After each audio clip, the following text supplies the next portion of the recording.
Hello. Good evening. Good evening. Good evening. Welcome my dear student. आइए आइए आइए आइए। प्रणाम, नमस्ते, हेलो, गुड इवनिंग। आपका आशीर्वाद सदा बना रहे। बिल्कुल बिल्कुल बिल्कुल मेरे बच्चे। रोहित भाई, देवांग, जय श्री कृष्णा। वैभवी, जय श्री कृष्णा। जय श्री कृष्णा। सत्यम, वाह सत्यम बिट्टू आ गया आ गया। Very good very good very good. आई आई आई। राम राम। ओके, चरण स्पर्श, बाप रे। वाह, तुम मेरे ऑनलाइन में चरण स्पर्श कैसे करोगे बताओ।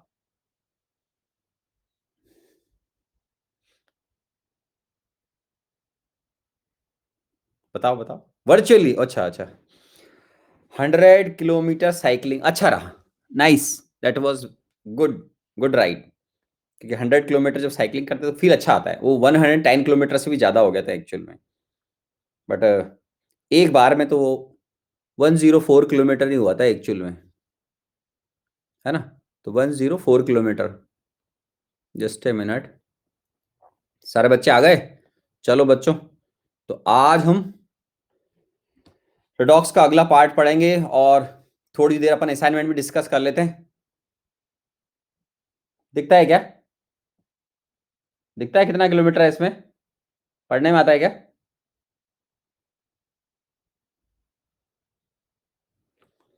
हाँ, 104 किलोमीटर, राइट। आराम से था साइकिलिंग, ग्रुप साइकिलिंग था एक्चुअल में। तो आराम आराम से किया था, अच्छा लगा। 4 सवा 4 घंटे करिए तो अच्छा लगा।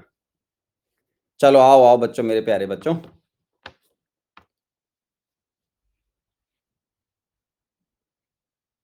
सर आप थकते हैं तो क्या करते हैं? अगर मैं थकता हूं तो एनर्जी गेन करने की दोबारा ट्राई करता हूं। एनर्जी गेन दो तरीके से होती है। एक तो यहां से मेंटली, लेकिन उससे इंपॉर्टेंट है स्टोमक के लिए, तो उसके लिए मैं फटाफट कुछ खा लेता हूं। है ना।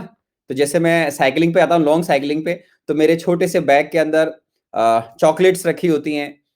ठीक है ना। तो चॉकलेट वगैरह होती हैं, बनाना होता है, तो उससे काम चल जाता है।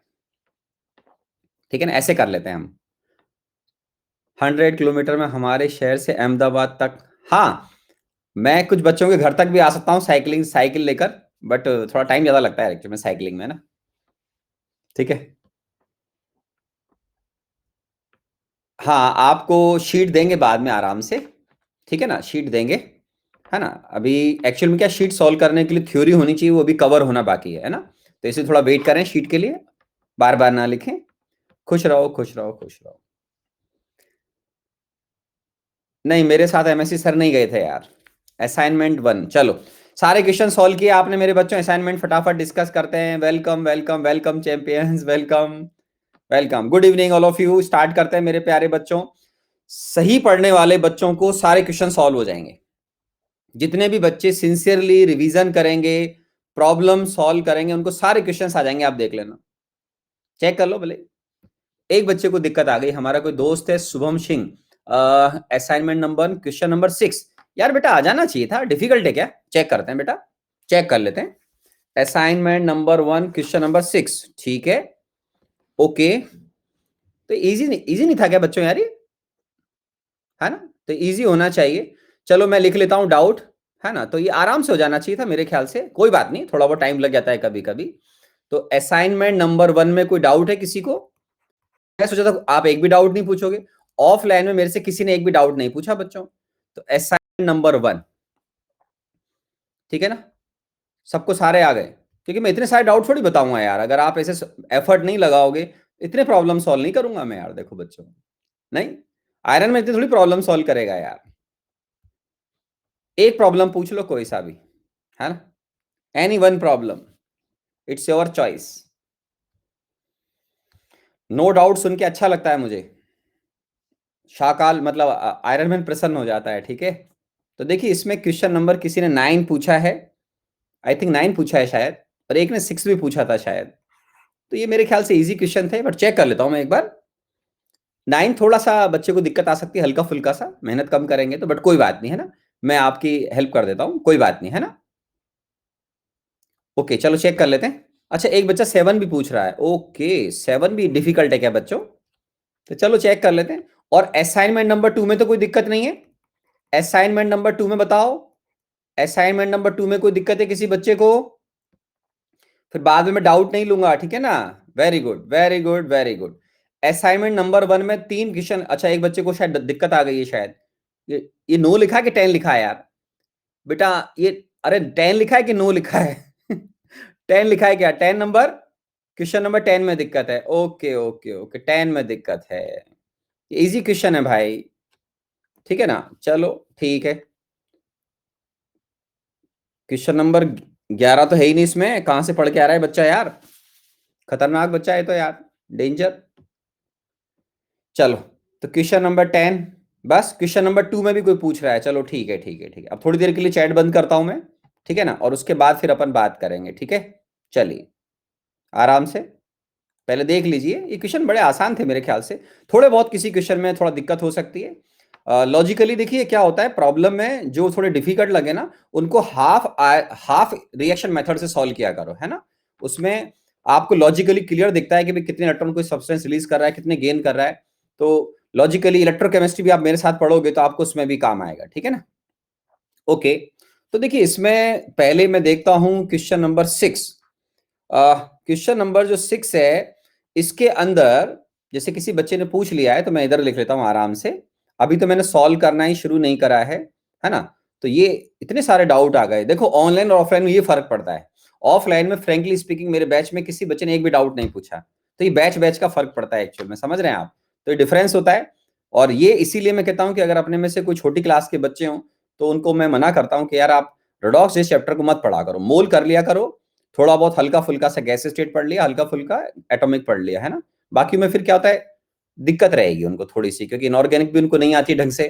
तो प्रॉब्लम्स रहती हैं, फिर स्ट्रक्चर वगैरह नहीं आते, परेशान होते हैं बच्चे, है ना। तो चलो कोई नहीं, उनकी मदद करते हैं अपन। तो देखिए इसके अंदर ये बच्चे क्वेश्चन मार्क क्यों कर रहे हैं भाई, इमोजी क्यों बना रहे हैं भाई? मैं बस को ऑफ ही कर दूंगा अभी उठा के, है ना।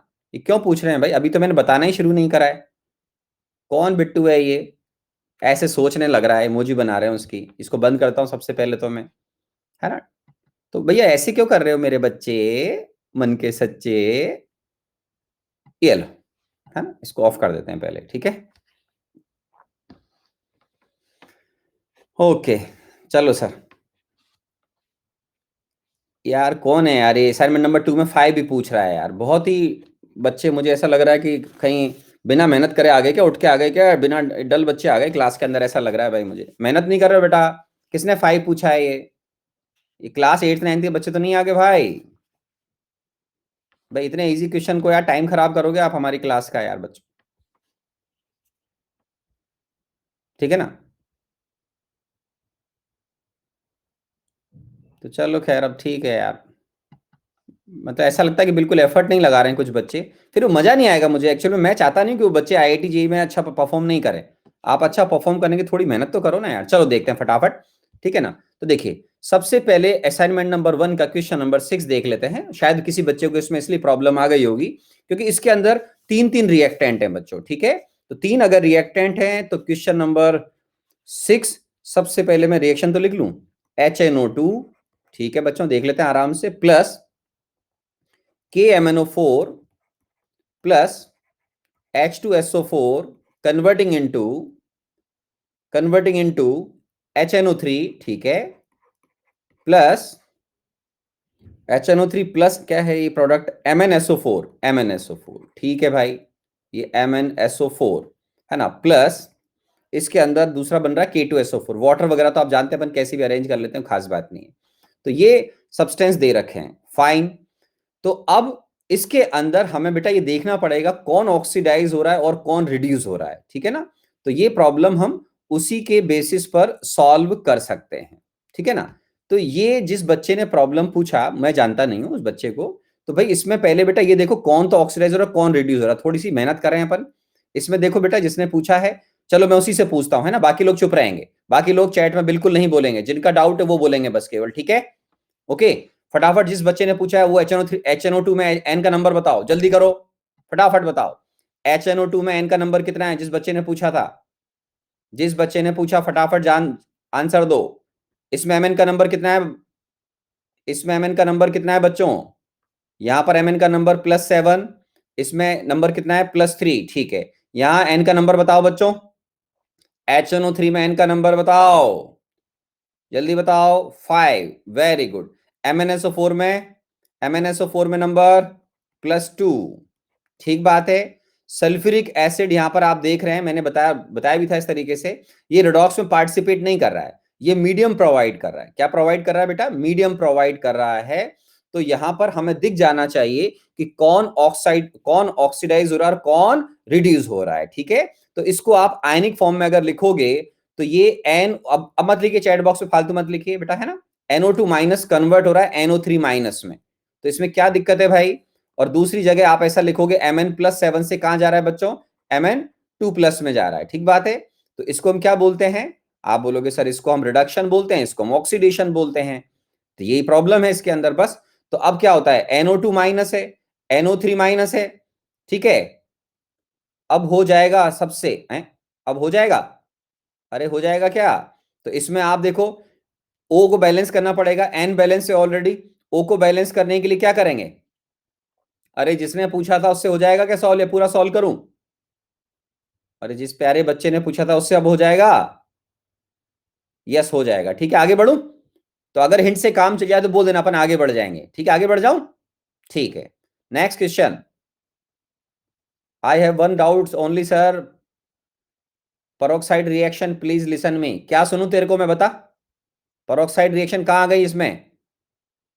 चलो इनऑर्गेनिक केमिस्ट्री पढ़ो उसके लिए थोड़ा सा बेटा, मैंने हाइड्रोजन परोक्साइड के बारे में बताया भी था, H2O2 के बारे में। ठीक है ना। परोक्साइड रिएक्शन मुझे क्या लेना देना भाई, ये बताओ ना। केस होगा उसके हिसाब से पढ़ाऊंगा, रिडॉक्स में देख लेना बेटा अभी जब आगे आएगा तो। ठीक है ना, रिडॉक्स में जब हम आगे पढ़ेंगे तो देख लेना हाइड्रोजन परोक्साइड कैसे काम में आता है। ओके, तो वेट करें, अपने डाउट यहां मत लेके आओ, मैंने जो पढ़ाया पहले उसकी बात करेंगे, उसमें डाउट हो तो उसमें बात करो बेटा, है ना।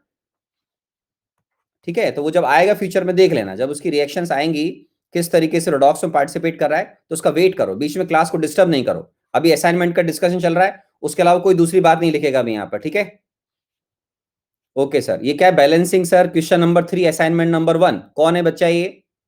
वेदांत कुमार। तो पहले क्यों नहीं बोला, बोला डाउट बेटा आपने? अब इसको भी बताओ भाई फटाफट, इनको ऑक्सीडेशन नंबर भी देखना नहीं आता ऐसा लगता है क्लास के अंदर।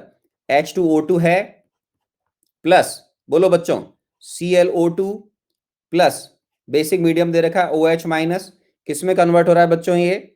ClO2 minus plus oxygen plus water वगैरह तो अपन बना लेंगे। ठीक है, अब जिस बच्चे ने पूछा इतना तो बता दे कि इस H2O2 में O का नंबर कितना है बच्चों? पेरोक्साइड लिंकेज, जल्दी बताओ, इसका नंबर कितना होता है? -1।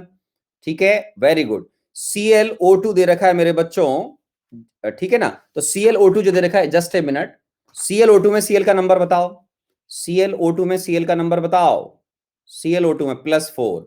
यहां नंबर बताओ ClO2 माइनस में, आप लोग बताओ फटाफट, ClO2 में नंबर बताओ, +3। ठीक है, O2 में O का नंबर बताओ, बताओ बताओ, इसका नंबर बताओ, 0। Very good. तो किसका ऑक्सीडेशन हुआ, जल्दी बताओ, किसका ऑक्सीडेशन हुआ? ठीक है, तो अपन इसको दो पार्ट में डिवाइड कर सकते हैं फटाफट। तो इसमें चेंज इन ऑक्सीडेशन नंबर को बैलेंस करना है केवल। ठीक है, तो आराम से चाहें तो आप ऐसे कर लो कि ऑक्सीडेशन की रिएक्शन को इधर लिख लो, H2O2 कन्वर्टिंग इनटू O2, ये लीजिए आराम से। ठीक है बच्चों, तो यहां से आप ऐसे कर लीजिए इसमें, या फिर आप चेंज को अगर बैलेंस करने बैठ गए, तो अगर आप चेंज को बैलेंस करोगे, कैसे भी कर लो, देखो जिसको अच्छा लगता है। इसमें चेंज कितने का आ रहा है बच्चों, बताना एक बार। ओ का नंबर -1 से 0 जा रहा था, इसमें चेंज कितने का है? इसका चेंज बताओ। नहीं, 1 का नहीं है, हट, गलत बोल रहे हैं, गलत बोल रहे हो, गलत बोल रहे हो। इसमें चेंज 1 × 2 करोगे ना, भूल गए, देख लो अभी से नालायक, अभी से भूल गए। इसमें चेंज आएगा 1 × 2, reason 1 mole H2O2 contains 2 mole of oxygen atoms. ठीक है, और इसमें चेंज कितना है? +4 से +3, तो इसका चेंज कितना हुआ? 1 का। अब एक में चेंज 1 है, एक में चेंज 2 है, तो क्या करूं मैं, आप बताओ जल्दी से, जल्दी बताओ। किसको मल्टीप्लाई करूंगा? 2 से मल्टीप्लाई करूंगा, वेरी गुड। तो H2O2 प्लस 2ClO2, ठीक है, okay, plus OH minus converting into 2ClO2 minus plus O2, ठीक है। या ये जो Cl है उसको अपन बैलेंस कर लेंगे, वो तो अब आप समझ जाओगे। मेरे ख्याल से बैलेंस कर सकते हो, या अभी भी करूं, सॉल्व करूं अभी भी? अब इजी है तो पहले क्यों नहीं हुआ था बेटा? जिससे डाउट था उसे हो जाएगा तो। हाँ भाई, जिसने डाउट पूछा था वो पूछ लो, बताओ बताओ। अरे सॉल्व हो जाएगा, पूरा सॉल्व करूं? अरे सॉल्व हो जाएगा कि पूरा सॉल्व करूं? यार ये क्वेश्चन तुमसे सॉल्व क्यों नहीं हो रहे हैं भाई यार? और एक दो बच्चे हैं क्लास में, ऐसा नहीं है, ऐसा नहीं है, क्लास में एक दो बच्चे हैं केवल। सीएल को यहां से बैलेंस कर लो, कर सकते हो जाएगा। तो बेटा नंबर चेंज भी आप नहीं देख पा रहे हो यार, वेरी बैड यार। इतना इजी क्वेश्चन है बेटा, इतने इजी क्वेश्चन क्यों नहीं कर पा रहे हैं भाई? ठीक है ना, ये खत्म हो गया। चलो इसके बाद क्वेश्चन नंबर, फटाफट मैं आगे बढ़ता हूं। क्वेश्चन नंबर 6 हो गया। क्वेश्चन नंबर 6 के बाद 7 पे आता हूं। अब 7 में भी यही बात है, देखो देखना बच्चों, आप लोग बताना मेरे को। NaNO2 plus NaI, same question पहले की तरह रिपीट हो रहे हैं। तीन तीन सब्सटेंसेज हैं। ये लोग यार बिना पढ़े आ गए क्लास में, ऐसा लग रहा है। NO plus half O2 plus Na2SO4 plus water वगैरह जो बनेगा। अब मुझे बताना बच्चों फटाफट आप लोग यार, NaNO2 में कितना नंबर है? N का नंबर जल्दी बताओ, N का नंबर बताओ बेटा। N का नंबर बताओ यहाँ पे।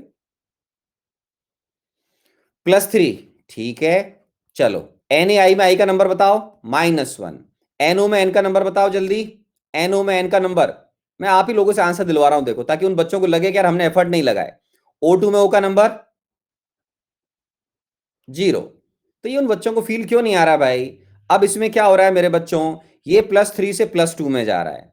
ये -1 से उठकर इसमें आपको आयोडीन दे रखा होगा, सॉरी, ठीक है ना, आयोडीन लिखा होगा। आई थिंक आयोडीन लिखा होगा, मैंने शायद O2 लिख दिया था यहाँ पर। चेक कर लेता हूं मैं एक बार।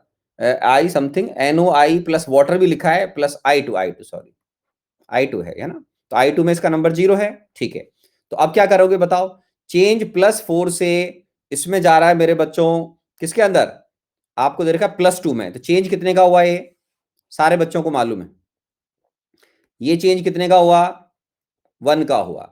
तो क्या इसको किसी से मल्टीप्लाई करने की जरूरत है क्या? आप बताओ मेरे को। अरे मल्टीप्लाई करने की जरूरत है क्या? नो। तो फिर बाकी का बैलेंस क्यों नहीं कर पा रहे भाई, जिस बच्चे ने पूछा था? बोलो बोलो। ये आयोडीन तो ठीक है, हाफ मैंने लिख दिया था, वो हाफ आपको बैलेंस करना पड़ता है, कोई बात नहीं हो तो आप कर लोगे। तो ये बेटा ये किसने पूछा था यार क्वेश्चन? 7 कौन कौन पूछ रहा था भाई ये? मैं अब नाम नोट करूंगा यार, ऐसे नहीं यार भाई, है ना, ऐसे नहीं भाई, ये तो भाई गड़बड़ हो रहा है मामला यार। कुछ एक बच्चे मेहनत कम कर रहे हैं थोड़ी सी। भाई जिसको डाउट हो बताओ, उसमें क्यों नहीं आया उसको प्रॉब्लम, मैं उसकी मदद करता हूँ। चलो जिस बच्चे को नहीं आया पूछेगा, मैं उसकी मदद करता हूँ। इसमें क्या दिक्कत आई, जल्दी बताओ।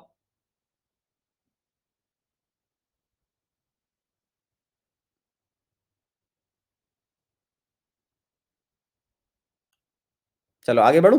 चलिए क्वेश्चन नंबर 9। हाँ, जैसे एक 9th क्वेश्चन है, आराम सुनिएगा। 9th इज बेटर क्वेश्चन, है ना, 9th बेटा बेटर है। 9th क्वेश्चन इज बेटर, मतलब अगर कोई बच्चा पूछता है तो मैं ये बोलूंगा कि जिसने 9th पूछा है वो बेटर क्वेश्चन है, वो बेटर है। मतलब ऐसे क्वेश्चन कई बार बच्चों को नहीं आ पाते हैं। बाकी अब तक जितने भी क्वेश्चन थे, शायद पहला वाला इसलिए नहीं आया, 3 रिएक्टेंट थे, है ना। तो कोई बात नहीं, चलो done in second attempt, very nice very nice. तो अभी थोड़ी देर रुक जाए। अब chat box stop please, stop please. Chat box पे अभी कोई बच्चा नहीं लिखेगा, अभी कुछ नहीं लिखना है। मिस्टर वेदांत कुमार अब नहीं लिखोगे कुछ भी, ठीक है। जब मैं बोल दूं कुछ नहीं लिखना, मतलब नहीं लिखना है, ठीक है। अब आराम सुनना बेटा। 9th अच्छा क्वेश्चन है, रिलेटिवली बेटर क्वेश्चन है। मेरा काम होता है बताने का ईमानदारी से कि भाई कौन से आ जाने चाहिए थे, इससे पहले के सारे क्वेश्चन आपको आ जाने चाहिए थे।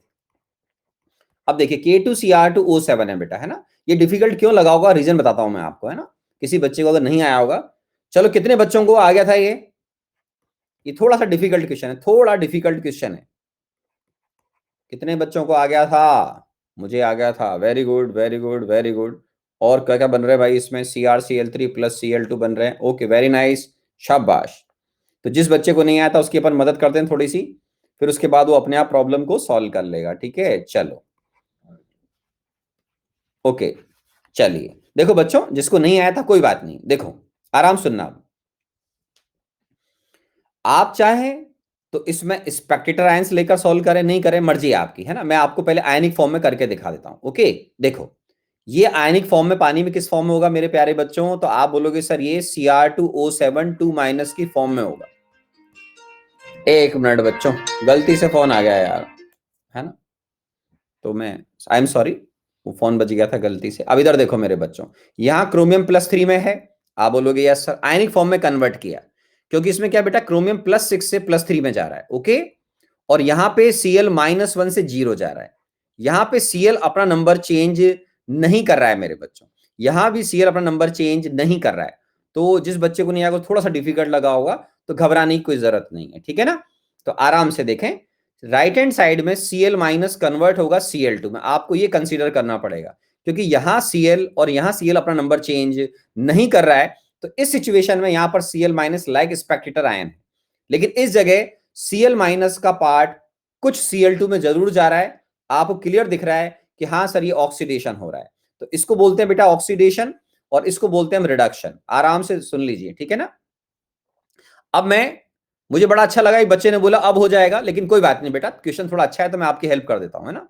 Cr2O7 2-, देखो मेरी एक खास आदत है, प्रॉब्लम डिफिकल्ट होगा तो आराम से बताऊंगा, इजी होगा तो मैं आराम से नहीं बताता हूं, मैं चाहता हूं बच्चा खुद सॉल्व करे उसको, है ना। इजी क्वेश्चन तो अपने आप करना चाहिए। ओके, क्रोमियम बैलेंस कर दिया, इधर Cl बैलेंस कर लीजिए, Cl बैलेंस हो जाएगा, ये फर्स्ट क्लास Cl बैलेंस हो गया, साथ में +2 इलेक्ट्रॉन भी लिख दीजिए, रिएक्शन तो बैलेंस ही हो गई।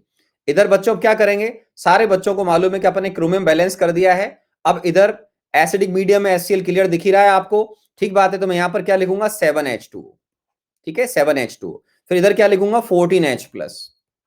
फिर हम चार्ज बैलेंस कर लेंगे, यहां तो चार्ज बैलेंस फटाफट हो गया था क्योंकि दूसरे पार्टिकल थे नहीं। अब यहां पर ये 14H+, चार्ज को देख लीजिए, 14 और 2 - 12+, इधर 6+, मतलब +6 इलेक्ट्रॉन। तो ये इक्वेशन नंबर 1 और ये इक्वेशन नंबर 2, किसको मल्टीप्लाई करूं, फटाफट बोलो, फटाफट बोलो मेरे बहादुर बच्चों। Equation number 1 plus equation number 2 into कितना करूं, इंटू 3, ठीक है।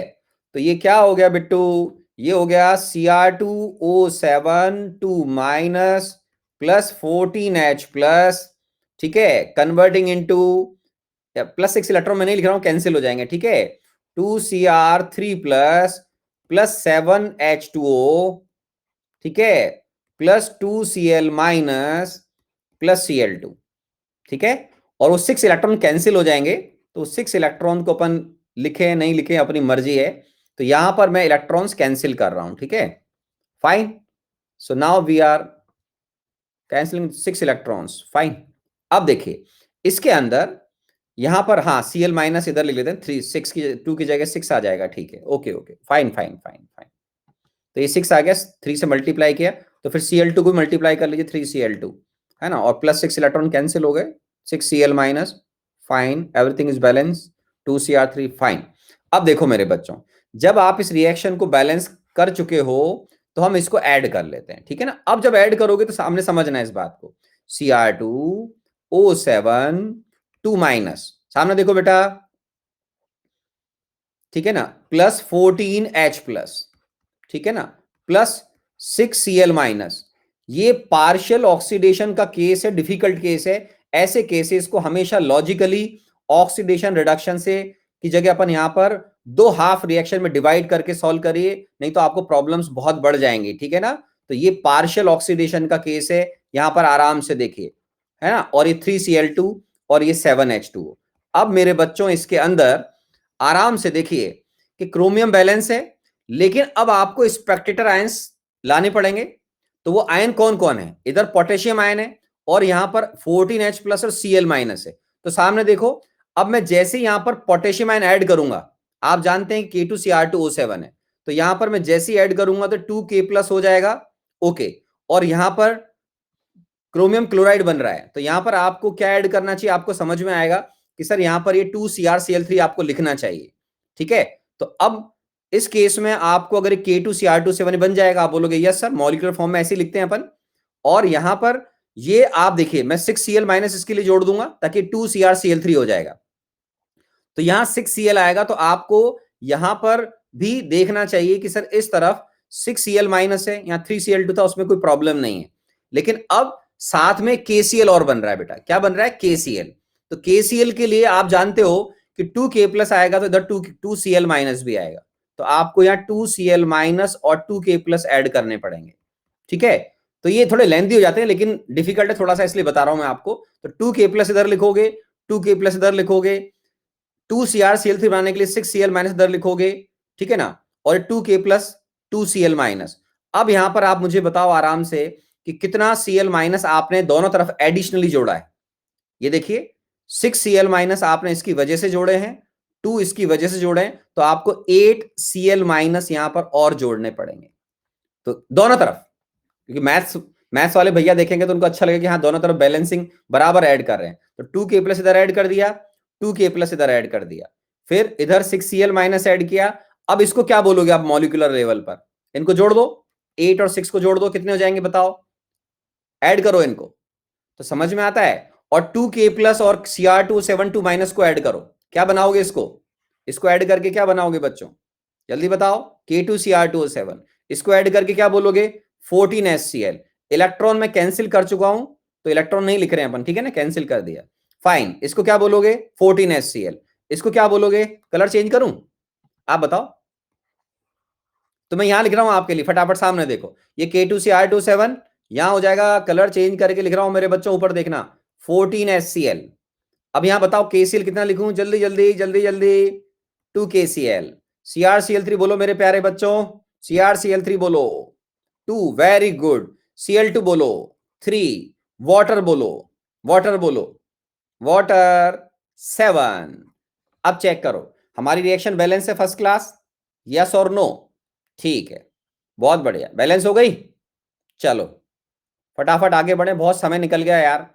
चलिए असाइनमेंट नंबर 2, सेकंड, 5 और 10।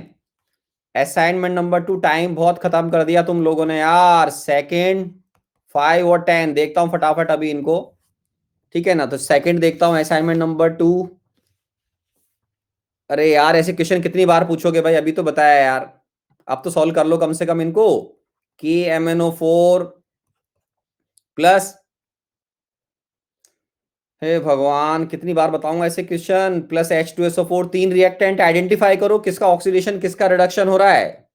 KHSO4 plus MnSO4 plus sulphur plus water.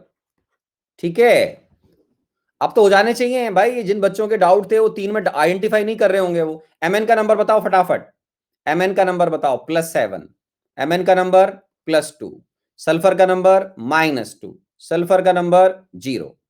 ठीक है सर, सर जिसका डाउट था उसने बोल दिया कर लेगा, तो कर लेगा बेटा जिसने पूछा था, ठीक है ना, जल्दी बताओ। भाई ऐसे क्वेश्चन 2-3 बार आ गए ना यार, बार बार टाइम खराब क्यों करें? 3 रिएक्टेंट है, ये तो मीडियम है। क्यों बच्चों, क्या ख्याल है, मीडियम है कि नहीं है? जल्दी बताओ, ये मीडियम है कि नहीं है? अब इसको सॉल्व करूं क्या जिस बच्चे ने पूछा था? जल्दी बोल मेरे बिट्टू, सॉल्व करूं क्या इसको जिसने पूछा था? नो सर, ठीक है, thank you. Fifth question, fifth check कर लेते हैं बेटा। फिफ्थ में, अरे Ram Ram Ram, fifth ASO3 2 minus, हे भगवान IO3 माइनस, इसका मतलब ऑक्सीडेशन नंबर देखने में गलती कर रहा है भाई। ASO4 3 माइनस प्लस बताओ I माइनस। हाँ जल्दी बताओ मेरे बच्चों, इसमें आर्सेनिक का नंबर बताओ, इसमें आर्सेनिक का नंबर बताओ, जल्दी बताओ। +4, ठीक है। इसमें आई का नंबर बताओ, आई का नंबर बताओ जल्दी से। +5, ठीक है भाई। यहां पे आर्सेनिक का नंबर बताओ, +5, वेरी गुड। यहां नंबर सबको दिख रहा है, यहां नंबर सबको दिख रहा है, -1। ये क्या है, क्या बोलते हैं इसको? ऑक्सीडेशन। क्या बोलते हैं इसको? रिडक्शन। इसमें चेंज कितना है? 1 का। इसमें चेंज कितना के, आप ही लोग सॉल्व कर लो इसको यार। इसमें चेंज कितना है बच्चों बताओ, इसमें चेंज कितना है? बताओ बताओ बताओ बताओ। ठीक है, 6 का है। तो अब क्या प्रॉब्लम सॉल्व हो जाएगा या नहीं होगा, बताओ जल्दी बताओ, जल्दी बताओ।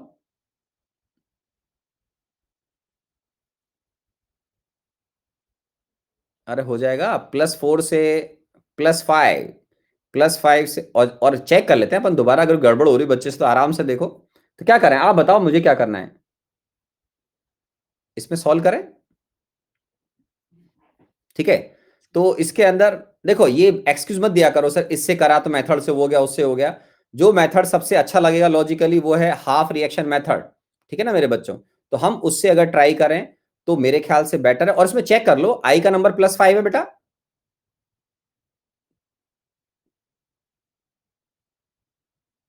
हाँ, आर्सेनिक का कुछ, आर्सेनिक का क्या लिखा हुआ है, मैं पढ़ लेता हूं इसको। अरे यार, ये आर्सेनिक का चार्ज गलत लिखा है शायद बच्चों, मैंने चेक करना, आर्सेनिक का चार्ज गलत लिखा है शायद, आर्सेनिक का चार्ज गलत लिखा है, जस्ट ए मिनट। 3- लिखा हुआ है यहाँ पर, चेक करना बच्चों, 3- लिखा होगा है ना, चेक करो चेक करो। मैंने गलत पढ़ लिया था आंखों से, मेरी आंखें फूटी हुई ना यार, मेरी आंखें कमजोर है एक्चुअल में थोड़ी सी है ना।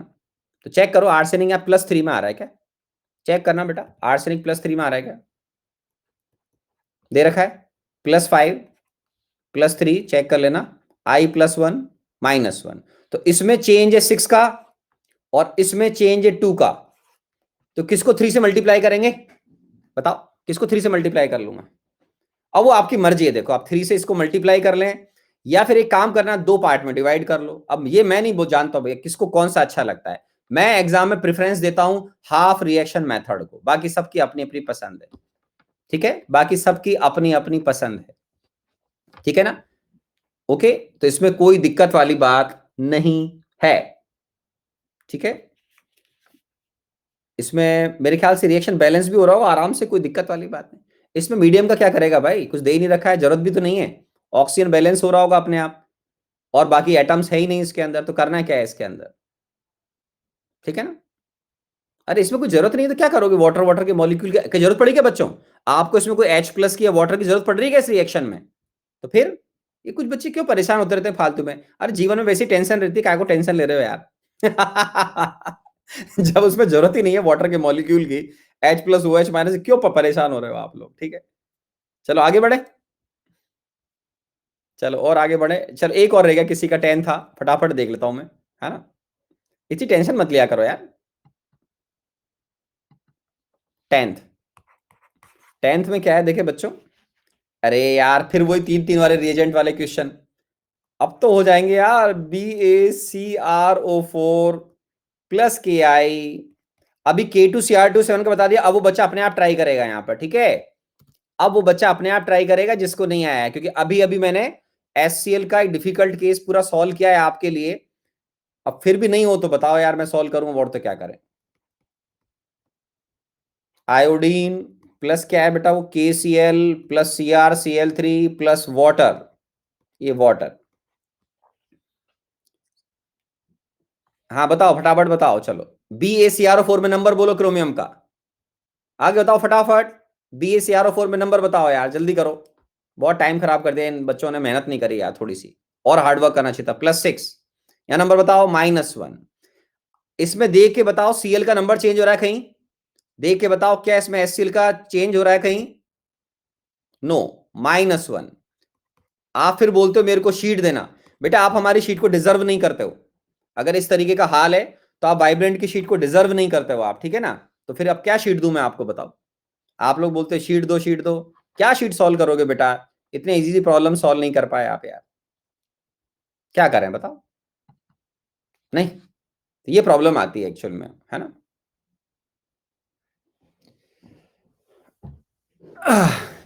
भाई कोई बात नहीं, चलो अपन माफ करते हैं, फर्स्ट अटेम्प्ट है, जिन बच्चों को 3 3 रिएक्टेंट थे। चलो जल्दी बताओ, क्रोमियम का चेंज, फटाफट आगे बढ़े यार, इसमें Cr का नंबर +3। चलो जिस बच्चे ने पूछा उसको दिक्कत क्या आई वो पूछेगा, हटाओ फटाफट, जिस बच्चे को नहीं आया था वो पूछे फटाफट, उसकी बात करते हैं, दूसरों का टाइम क्यों खराब करें अपन, बाकी लोग नहीं लिखेंगे। जिस बच्चे को नहीं आया था वो बताए, 3 रिएक्टेंट की प्रॉब्लम 2 3 बार अपन ने हिंट दे दिया क्लास के अंदर, क्या मुझे इसको सॉल्व करने की जरूरत है, जल्दी बताओ भाई। जिस बच्चे को नहीं आया था वो पूछे भाई, कौन है जिसने क्वेश्चन नंबर 10 पूछा था मेरे प्यारे बच्चों, जल्दी बताओ, क्या उसकी अपन मदद करें।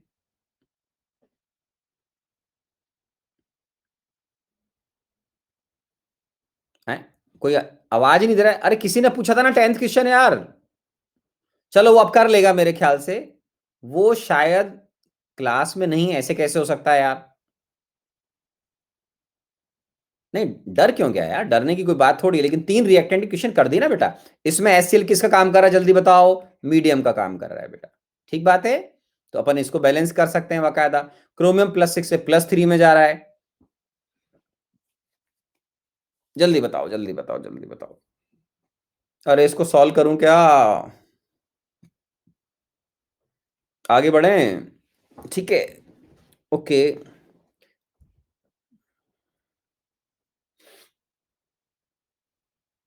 नहीं चिंता मत करो, क्लास अपन थोड़ा लंबा कर देंगे, घबराओ नहीं, आपका टाइम नहीं खराब होने देंगे। बट वो जिस बच्चे ने पूछा उसको सॉल्व करूं क्या? आगे बढ़ो यार।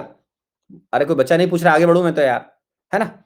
तो उसमें चेंज देख लेगा वो बच्चा बस, उसको वो काफी हिंट मिल गया। क्रोमियम का नंबर चेंज हो रहा है और आई का नंबर चेंज हो रहा है, ऐसे नंबर चेंज नहीं कर रहा है, ये स्पेक्टेटर आयंस हो जाएंगे।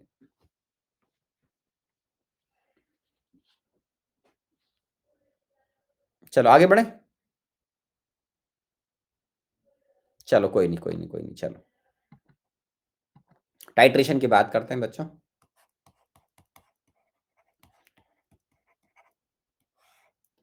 भाई अगली बार से अपन एक काम करेंगे बच्चों, अगली बार से मैं नाम नोट करूंगा और क्वेश्चन नंबर नोट करूंगा, ताकि क्लास का टाइम नहीं खराब करेंगे। उस क्वेश्चन से उस बच्चे की पर्टिकुलर प्रॉब्लम पूछ के अपन फटाफट सॉल्व कर दिया करेंगे, ठीक बात है ना? अब अपन किसी भी बच्चे का ऐसे डाउट नहीं लेंगे हवा में, ठीक है ना? पहले डाउट पूछूंगा, नंबर लिखूंगा, क्लियर बात है? उससे क्या अपन सबका टाइम बच जाएगा बच्चों। बात ठीक बात है एकदम? अरे सही बात है, ठीक बात है। चलो अपन नाम नोट करेंगे बाकायदा, ताकि उससे पूछ लेंगे भाई तेरे क्या दिक्कत आई, उतना हिंट देंगे उससे काम हो जाएगा, फिर आगे बढ़ जाएंगे। चलिए अब पढ़ना शुरू करते हैं टाइट्रेशन में। ओके। वैसे ये आइडिया भी अच्छा है, एक बात एक बच्चे का कि सर अपन क्यों ना लास्ट में करें डिस्कशन, ताकि पहले एक बार पढ़ लें जितना पढ़ना हो, फिर जिसका डिस्कशन रह गया हो, जिसको डाउट नहीं हो, वो चला जाएगा। भाई ऐसा भी तो कर सकते हैं अपन, क्या ख्याल है आप लोगों का?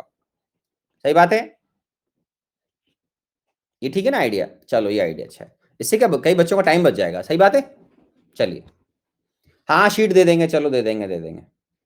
चलो अब देखिए इसके अंदर टाइट्रेशन के अंदर मैं लास्ट क्लास में आपसे बात कर रहा था कि हमारे पास मेरे प्यारे बच्चों, मान लीजिए 2 सब्सटेंस हैं और इन 2 सब्सटेंस का रिएक्शन हो रहा है। ओके। अब इसके अंदर मान लीजिए कोई सब्सटेंस है, यहां पर सॉल्यूशन ऑफ बी है सपोज करिए। ओके। और इसके अंदर मैं सब्सटेंस ए ऐड कर रहा हूं, तो ये है सॉल्यूशन ऑफ ए। केयरफुली सुने अब आराम से, ठीक है? मान लीजिए जो रिएक्शन परफॉर्म हो रहा है मेरे बच्चों, वो ए प्लस बी के बीच में है, ठीक है? और ए प्लस बी से प्रोडक्ट कुछ बन जाएंगे, उनके जो भी स्टोइकोमेट्रिक कोफिशिएंट होते होंगे, ये बैलेंस नहीं है, नॉट बैलेंस्ड, ठीक है ना? या अनबैलेंस रिएक्शन है ये, ठीक है ना? ओके। अब इसके अंदर, ठीक है ना? अरे यार चैट बॉक्स बच्चे बहुत लिखते हैं, पढ़ नहीं पाता हूं, मत लिखा करो इतना है, ठीक है ना? चलो अपन लास्ट में डिस्कशन करा करेंगे अब, है ना? चैट ऑफ कर दूं क्या बच्चों? अरे चैट ऑफ कर दो थोड़ी देर के लिए, ताकि उसके बाद क्या किसी को जनरल प्रॉब्लम होगा तो अपन बाद में बात कर लेंगे, है ना? ठीक है, उससे क्या आउटपुट अच्छा आएगा। चलो ठीक है, अब आराम से सुनिए, बहुत आराम सुनिएगा मेरे बच्चों। ए प्लस बी की रिएक्शन से सी प्लस डी बन रहा है, ये 2 रिएक्टेंट है मेरे बच्चों और 2 प्रोडक्ट हैं, मतलब प्रोडक्ट ज्यादा भी उसने एक भी उसका है, उससे कोई दिक्कत नहीं है, हम इन पर फोकस करें ए और बी को। तो जब आप बी में ए को ऐड करते जाएंगे, तो मैंने आपको टाइट्रेशन में सिखाया था कि इसको टाइट्रेंट बोलते हैं और इसको एनालाइट बोलते हैं, ठीक है? तो ये हमारा कोई एनालाइट है जिसका हम एनालिसिस करना चाहते हैं, और ये टाइट्रेंट है। और नाम अगर याद नहीं है तो कोई बात नहीं, उससे फर्क नहीं पड़ता, एग्जाम में न्यूमेरिकल सॉल्व करना आना चाहिए, ठीक है? अब क्या होता है मेरे बच्चों, बी में जब ए को ऐड करते जाएंगे तो इसमें से कोई ऑक्सीडेंट भी होगा, कोई रिडक्टेंट भी होगा, तो उनकी रिएक्शन हो जाएगी। तो यहां पर अब हमारे पास, जब हम इक्विवेलेंट पॉइंट पर बात करेंगे, तो जैसे हम एसिड बेस रिएक्शन होती है, तो जब एसिड बेस को कंप्लीट न्यूट्रलाइज कर देता है तो उसको हम बोलते हैं न्यूट्रलाइजेशन पॉइंट। क्या बोलते हैं? Neutralization point. ऐसे यहां पर एक टर्म आता है मेरे बच्चों, एट इक्विवेलेंट पॉइंट।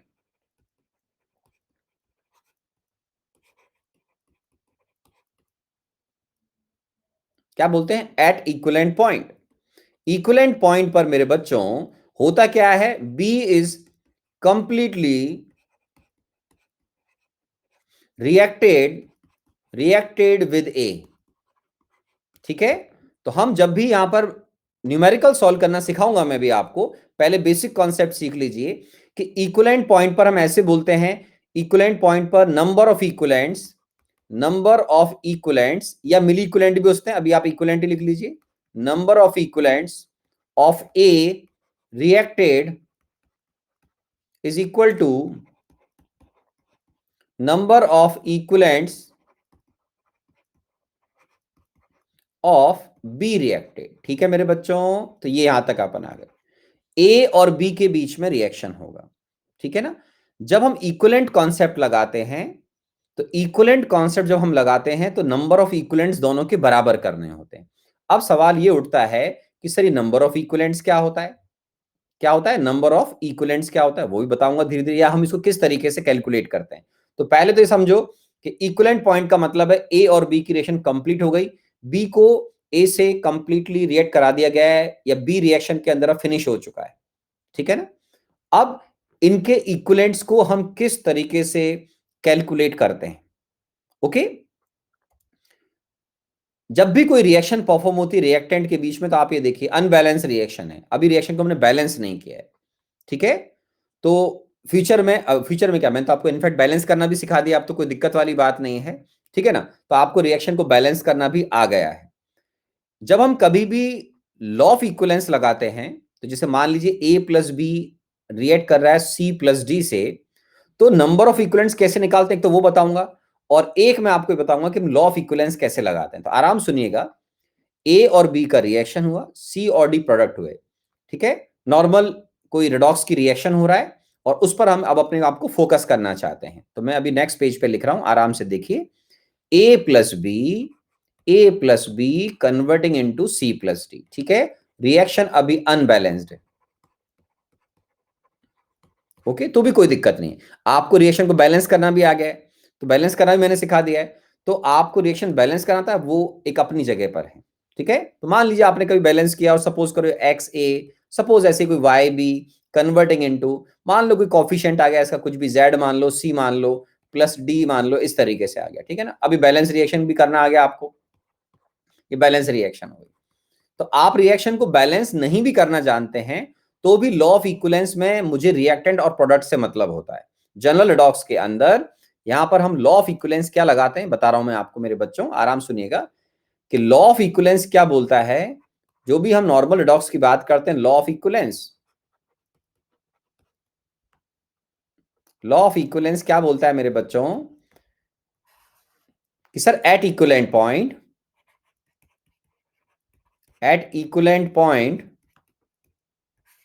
मिली इक्विवेलेंट बोल दें, इक्विवेलेंट बोल दें, number of equivalents of A reacted is equal to number of equivalent of B reacted is equal to number of equivalents of C formed या produced बोलते हैं, जो वर्ड आपको अच्छा लगता है, number of equivalents of C formed या produced, sorry, equal to number of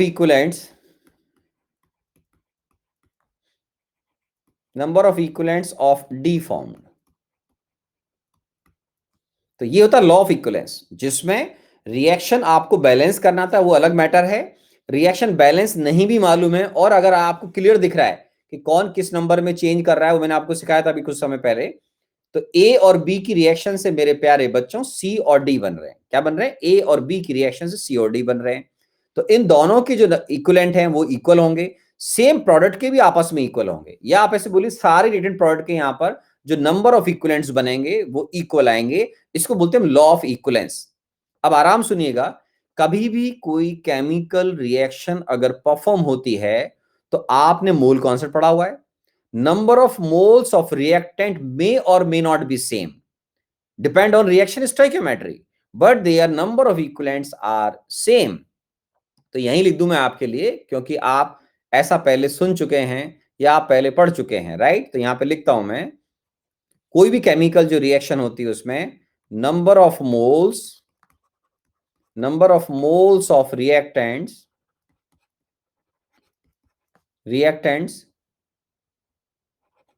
are reacted may or may not be same, may or may not be same, ये रिएक्शन की स्टोइकियोमेट्री पर डिपेंड करता है। may or may not be same, same depend on reaction stoichiometry.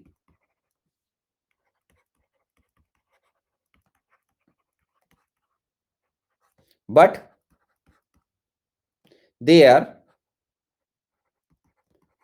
number of equivalents are same, number of equivalents are same, लेकिन उनके number of equivalent जरूर same होंगे। किसके बेटा? दो रिएक्टेंट रिएक्शन कर रहे हैं, मान लीजिए यहां पर दो हैं। ये मैं आने वाले टाइम में आपको लॉ ऑफ इक्विवेलेंस रिएक्शन के ऊपर अप्लाई भी करके दिखाऊंगा, कोई घबराने की जरूरत नहीं है, ठीक है। तो अभी तो कह ले, मैं इक्विवेलेंट का मीनिंग तो समझूं पहले। तो जब भी दो रिएक्टेंट आपस में रिएक्शन कर रहे हैं, सपोज करिए उससे दो प्रोडक्ट बन रहे हैं, तो इन चारों के नंबर ऑफ इक्विवेलेंट्स उस रिएक्शन में बराबर होते हैं। जो रिएक्टेंट रिएक्शन कर रहा है उसके रिएक्टेंट बोल दीजिए, प्रोड्यूसर है उसके लिए फॉर्म प्रोड्यूस बोल दीजिए। तो जब भी कोई दो रिएक्टेंट या दो से ज्यादा रिएक्टेंट रिएक्ट करते हैं, तो उनके number of moles same react करेंगे, नहीं करेंगे तो रिएक्शन की स्टोइकियोमेट्री पर डिपेंड करता है मेरे बच्चों, ठीक है। लेकिन उनके नंबर ऑफ इक्विवेलेंट सेम होते हैं, आर सेम, ठीक है। तो इसको अभी आप थोड़ा ध्यान रखिएगा, ओके। लॉ ऑफ इक्विवेलेंस में अप्लाई करना, वरना वो तो सब समय के साथ सीख जाएंगे, अभी समय लगेगा थोड़ा सा, है ना, वेट करें। आपको जो काम दिया था वो ये होता है कि घर पे जो आज पढ़ाया था उसको रिवाइज करके आओ। पिछली क्लासों में ढंग से रिवाइज करते ना, तो आज जो डाउट पूछे थे ना बच्चों ने 4 5 6 7, वो डाउट नहीं आते ईमानदारी से। एक एक सब्सटेंस का ऑक्सीडेशन नंबर लिख के देखते, पता लगता है किसका ऑक्सीडेशन किसका रिडक्शन हो रहा है, तो डाउट मिनिमाइज हो जाते। उससे क्या था, केमिस्ट क्लास का टाइम बहुत खराब होता है बेटा, है ना। Time is very important. तो आप थोड़ा सा मेहनत और ज्यादा करें, छोटे जो बच्चे हैं स्पेशली वो, ठीक है ना।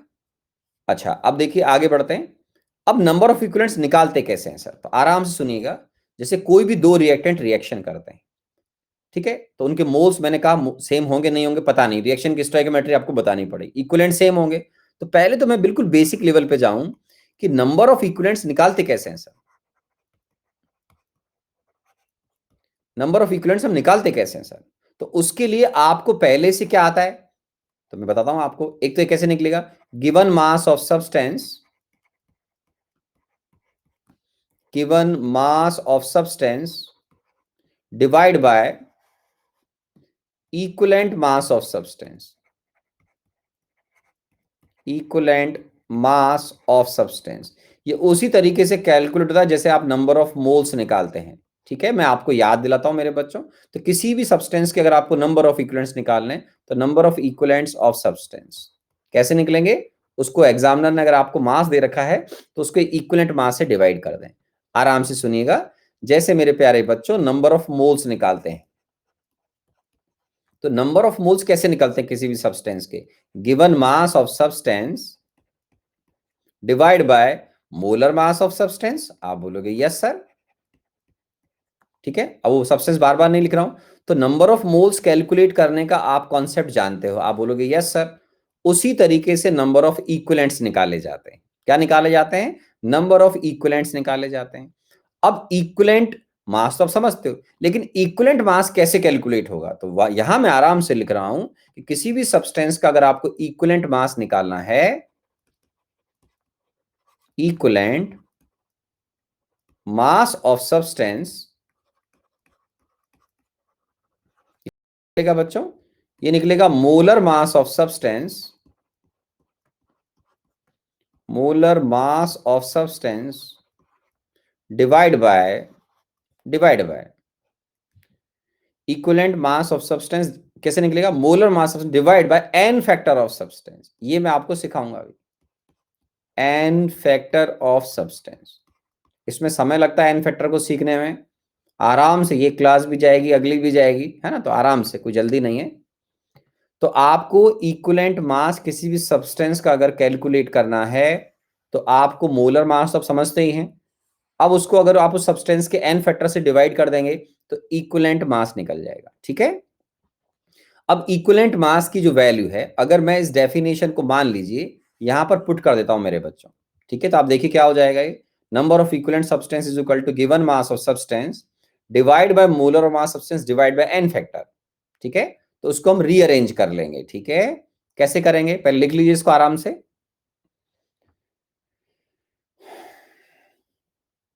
अब एन फैक्टर कैसे डिफाइन करते हैं वो भी सिखाऊंगा मैं आपको। तो मैं इक्विवेलेंट मास ऑफ सब्सटेंस का जो वैल्यू है उसको मैं यहां रख रहा हूं बेटा, ठीक है।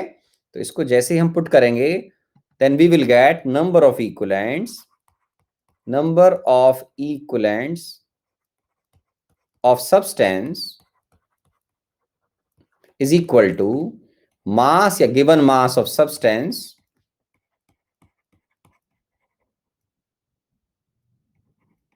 डिवाइड बाय इक्विवेलेंट मास को बेटा किससे रिप्लेस किया, molar mass of substance divide by N factor, divide by N factor. तो मैंने एन फैक्टर यहां लिख दिया, आराम से देख लीजिए। तो मैंने इक्विवेलेंट मास जो था उसको लिखा molar mass divide by N factor, तो उसको इस तरीके से अरेंज कर दिया। ओके, अब सारे बच्चे समझदार हैं, वही जानते हैं कि इसको हम क्या बोलते हैं। सारे मेरे प्यारे बिट्टू जानते हैं कि सर ये तो नंबर ऑफ मोल्स हो गए। तो आज के बाद ये भी तो याद रखना जरूरी है कि किसी भी सब्सटेंस के नंबर ऑफ इक्विवेलेंट्स अगर आपको मालूम है या कैलकुलेट करने हैं, तो उसके लिए उस सब्सटेंस के अगर आपको नंबर ऑफ मोल्स मालूम है, number of moles of substance into क्या हो जाएगा बेटा, ये एन फैक्टर ऑफ सब्सटेंस। मतलब हमारी जो गाड़ी है वो एन फैक्टर पर जाकर रुक रही है, ठीक है। तो हम एन फैक्टर कैलकुलेट करना सीखेंगे, ठीक है। तो हम एन फैक्टर निकालना सीखेंगे। तो ये फॉर्मूला, ये कॉन्सेप्ट आपको हमेशा याद होना चाहिए, ओके। इसके अलावा फिर आपने मोल कॉन्सेप्ट के अंदर एक कंसंट्रेशन टर्म पढ़ा हुआ है मेरे बच्चों। क्या है वो, मोलारिटी ऑफ सॉल्यूशन, ठीक है ना।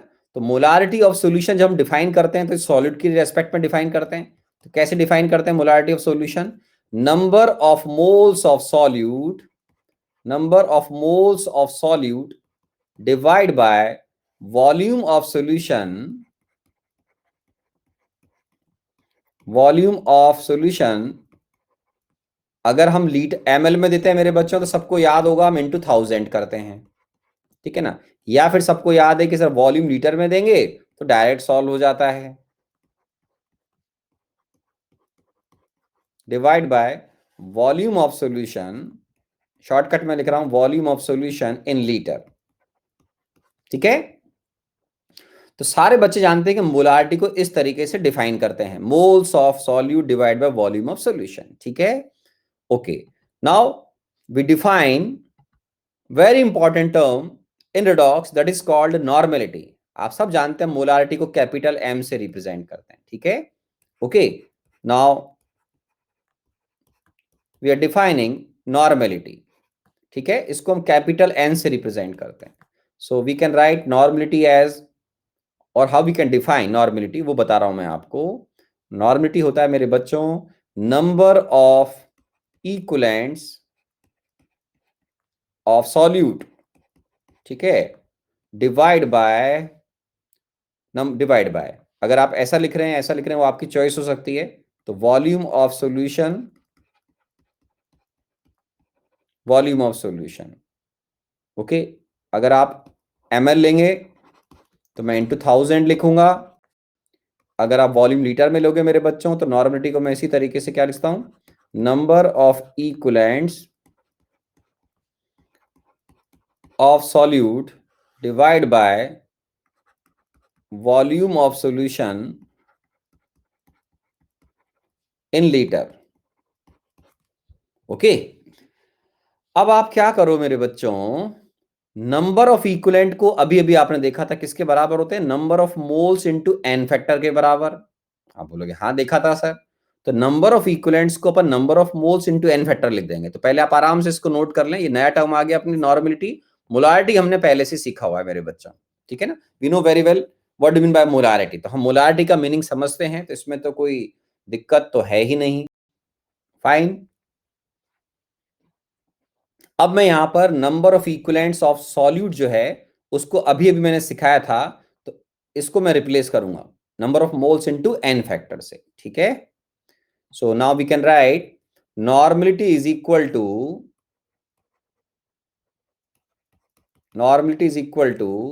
number of moles of solute divide by into भी लिख दूं into n factor of solute, okay, number of moles solute divided by volume of solution in liter। तो मेरे सारे बच्चों को समझ में आना चाहिए कि इस टर्म का नाम क्या है। इस टर्म का नाम है मोलारिटी, ठीक है।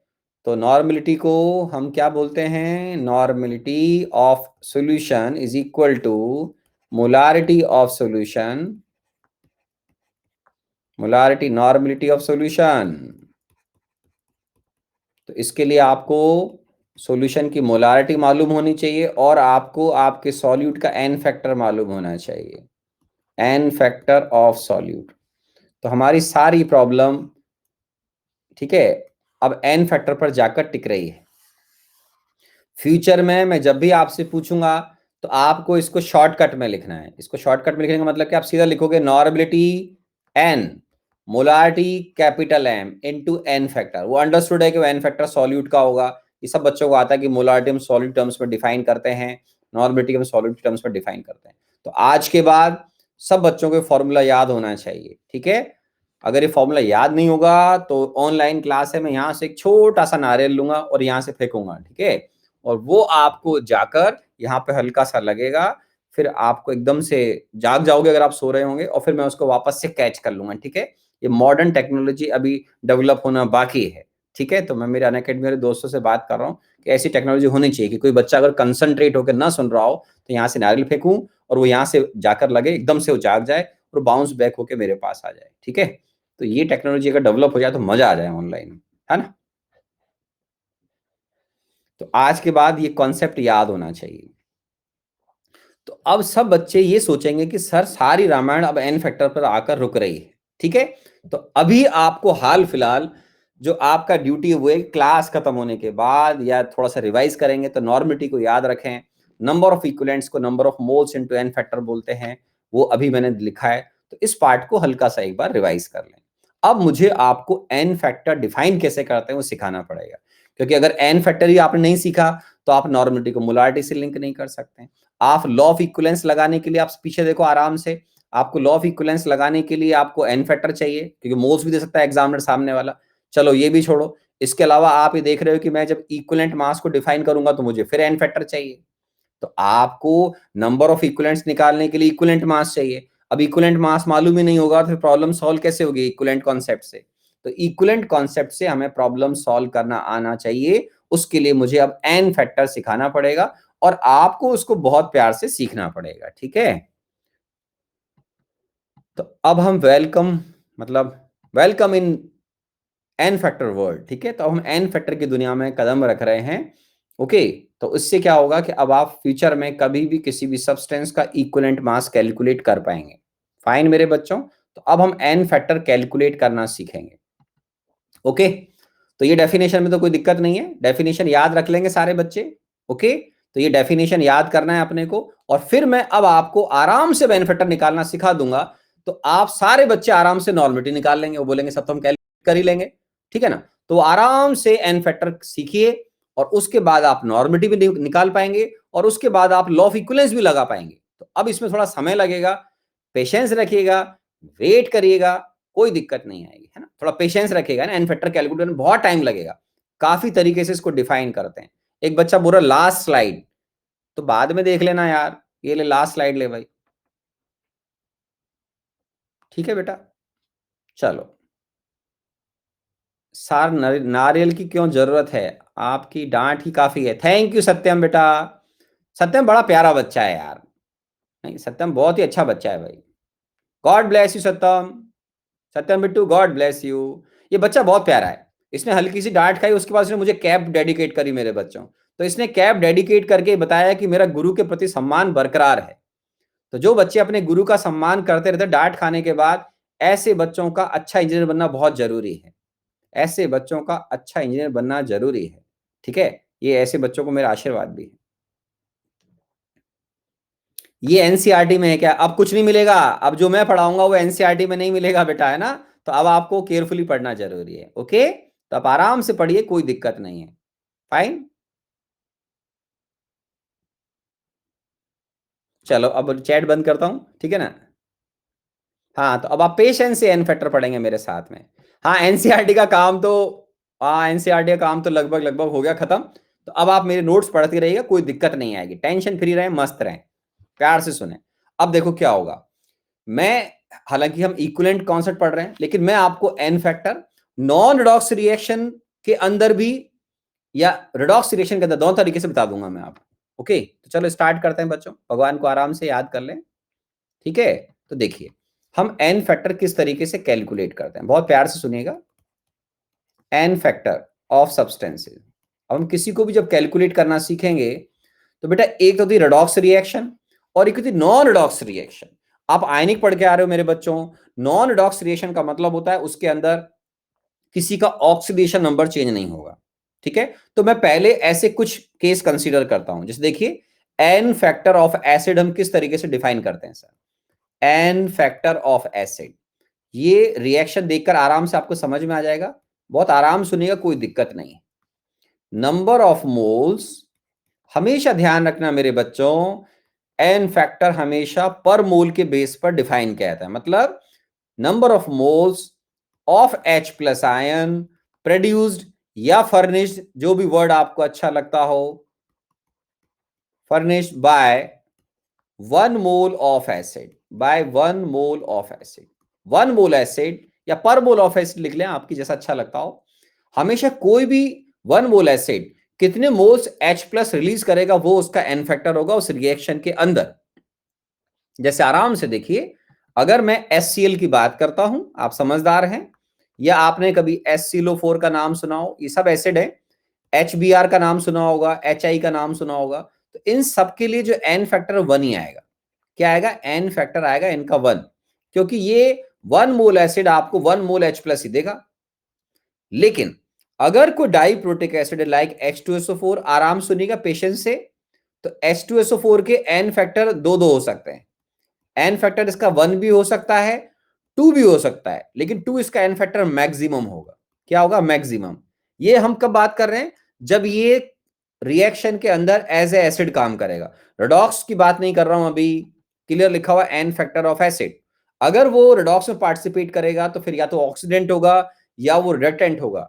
तो मेरे बच्चों, उसके लिए मैं अलग से कैलकुलेट करना आपको सिखाऊंगा। अभी मैं ऑक्सीडेंट रिडक्टेंट का एन फैक्टर नहीं सिखा रहा हूं। ठीक है, मान लीजिए अगर मैं S3PO4 की बात करूं, आपने आयनिंग में सीखा हुआ है, तो ट्राइप्रोटिक एसिड है। तो इसका जो एन फैक्टर है, वो इसका एन फैक्टर सारे बच्चे समझ जाएंगे, 3 3 हो सकते हैं, 1 2 और 3। 3 इसका मैक्सिमम होगा। ये सब डिपेंड करता है रिएक्शन क्या है, डिपेंड ऑन रिएक्शन। तो मैं आपको एक सिंपल एग्जांपल दूंगा, तो उससे आपके कॉन्सेप्ट क्लियर होते जाएंगे, कोई टेंशन करने की जरूरत नहीं है।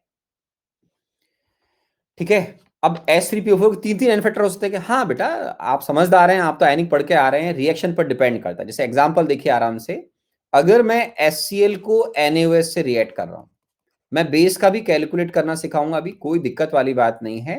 तो बेटा ये NaCl प्लस वाटर बन जाएगा, सारे बच्चे समझदार हैं।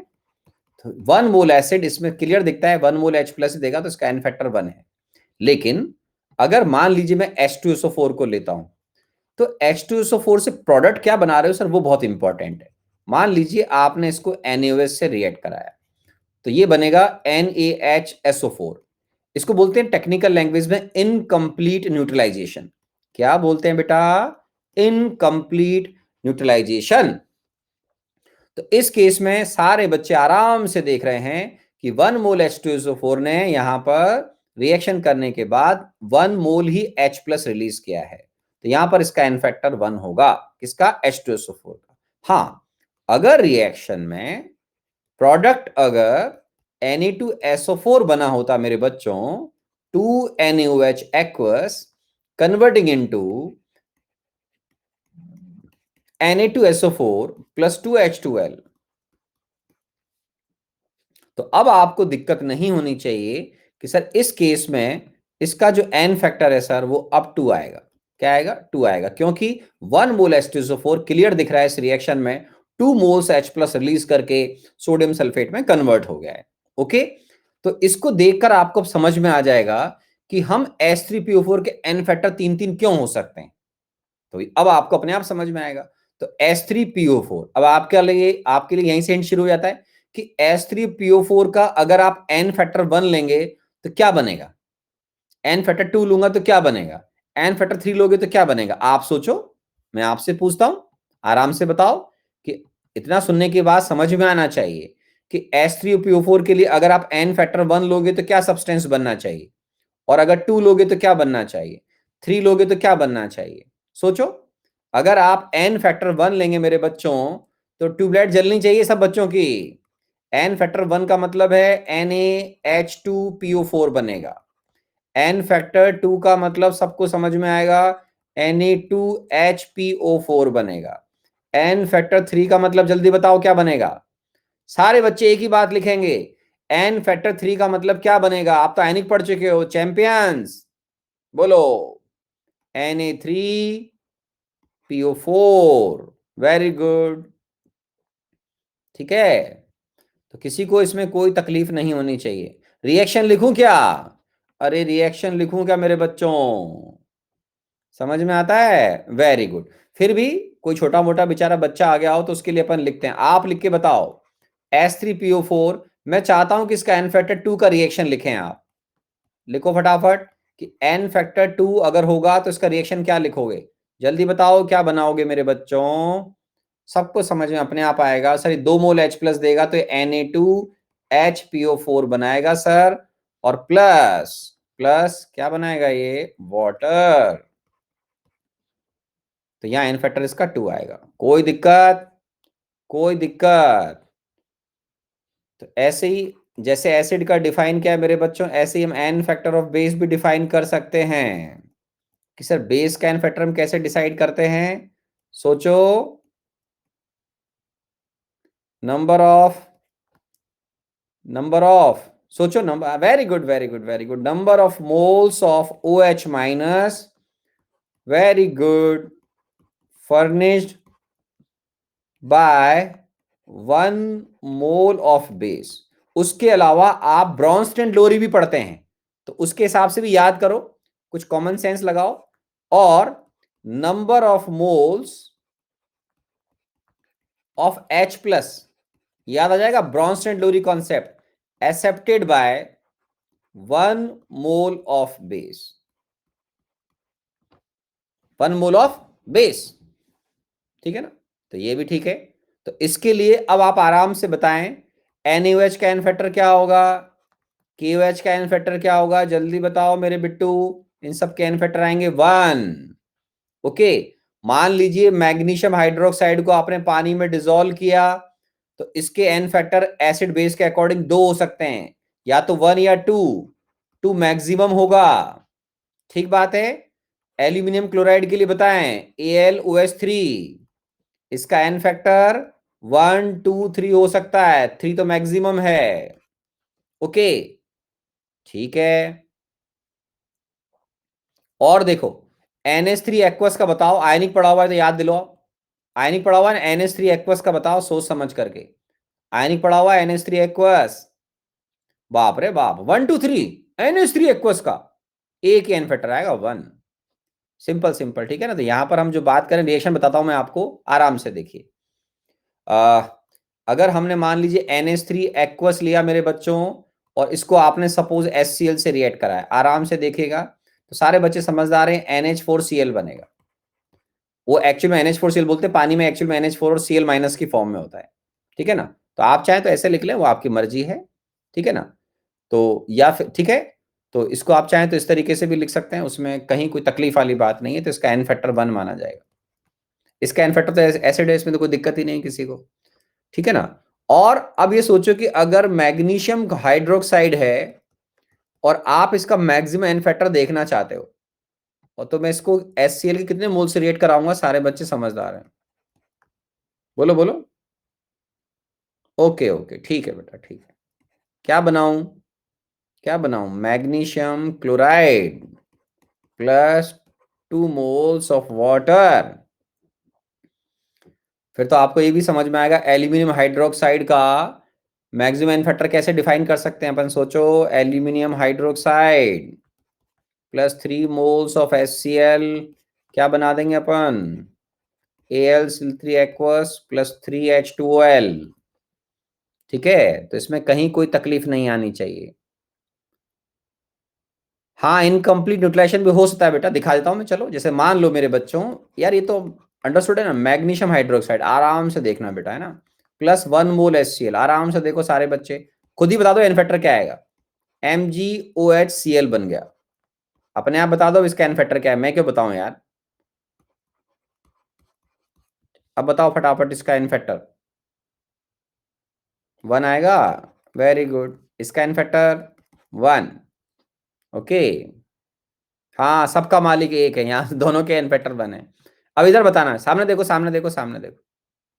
यहाँ एन फैक्टर बताओ बेस का, यहाँ एन फैक्टर बताओ।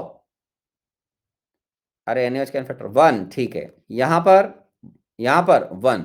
इधर बताना, सोच के बताना इधर एन फैक्टर। हाँ हाँ, इधर NaOH का एन फैक्टर। वाह, काफी लोगों ने 2 बोला। 1 2 1 2 1 2 1 2 नो, एन फैक्टर इसका होगा यहाँ पर 1। 1 क्यों होगा वो तो, अरे भाई ये 2 मोल एन, आराम सुनना बेटा, जिन्होंने 2 बोला है, जिन्होंने आंसर 2 बोला है, गलत है, आराम सुनिएगा। 2 मोल NaOH provided 2 moles of OH minus. So 1 mole NaOH will produce 1 mole of OH negative ion. So its N factor is 1. ठीक है ना? ओके, तो इसका N factor कितना आएगा? 1 आएगा, 2 नहीं आएगा। कुछ बच्चों ने जल्दबाजी में 2 लिख दिया था। 2 मोल NaOH है एक्चुअल में, इसका ध्यान रखें अपन, ठीक है? ओके, अब यहां बता दो सोच समझ करके। कहां गया? ये तो बता दिया आपने, इसका N factor 3 है यहाँ पर, तो ये तो कोई दिक्कत है ही नहीं। इसका N factor 2 है, समझ में आता है, ये आपने बता ही दिया है, ठीक है? चलिए, ओके, अब आराम से देखिए। अगर हमको एन फैक्टर, हालांकि डिफिकल्ट एग्जाम में पूछना बहुत मुश्किल है, बट आपको कोई दिक्कत नहीं आएगी। N factor of amphoteric substance, N factor of amphoteric substance, इसको भी हम डिफाइन कर सकते हैं। ठीक है ना, इसको भी हम डिफाइन कर सकते हैं, ठीक है ना? ठीक है, ओके। अब बताओ, तो यहां पर N factor of amphoteric substance क्या होते हैं? कुछ याद है आयनिक? अरे कुछ याद है क्या? एन फैक्टर एम्फोट्रिक याद है, जो एसिड और बेस दोनों की तरह काम कर सकते हैं। तो जैसे आराम से सुनो, सोडियम बाई कार्बोनेट, सबने सुना होगा। तो सोडियम बाई कार्बोनेट जो है, इसका as a acid N factor सोचो, एन फैक्टर एज एसिड, तो ये हो जाएगा मेरे बच्चों कितना? 1। किसी ने बिल्कुल पढ़ाई लिखाई से अगर वास्ता नहीं रखा है, तो उसको अपन हिंट दे रहे हैं कि इसका एसिड नेचर का मतलब है H+ रिलीज करना। तो अगर आप इसको मान लीजिए NaOH से रिएक्ट करते हैं मेरे बच्चों, तो जल्दी बताओ क्या बनेगा? आप बताओ क्या बनेगा? Na2CO3 plus H2L। तो इसका एन फैक्टर यहां पर कितना आएगा? As acid N factor is 1। NaOH 1 mole OH minus दे रहा है, इसका एन फैक्टर भी 1। ओके, लेकिन अगर ये एज ए बेस काम कर रहा है, तो अब आप बताओ क्या बनेगा बच्चों? अगर ये एज ए बेस काम कर रहा है, तो ये HCl से रिएक्ट करेगा तो किस में कन्वर्ट होगा? आयनिक पढ़ने वाले सारे बच्चे बता देंगे। बताओ बताओ बताओ बताओ। कार्बोनिक एसिड में कन्वर्ट हो जाएगा। Very good, very good. देखो एक बच्चों ने बेवकूफी कर दी, वो लिख रहे हैं Na2CO3 बनेगा, गलत बात। क्यों रे, कौन बच्चा है ये? प्रियांशु बिट्टू। अरे एज ए बेस बताना है, बेस का मतलब H+ गेन करेगा बेटा, तो ये बनाएगा कार्बोनिक एसिड, ठीक है, प्लस NaCl।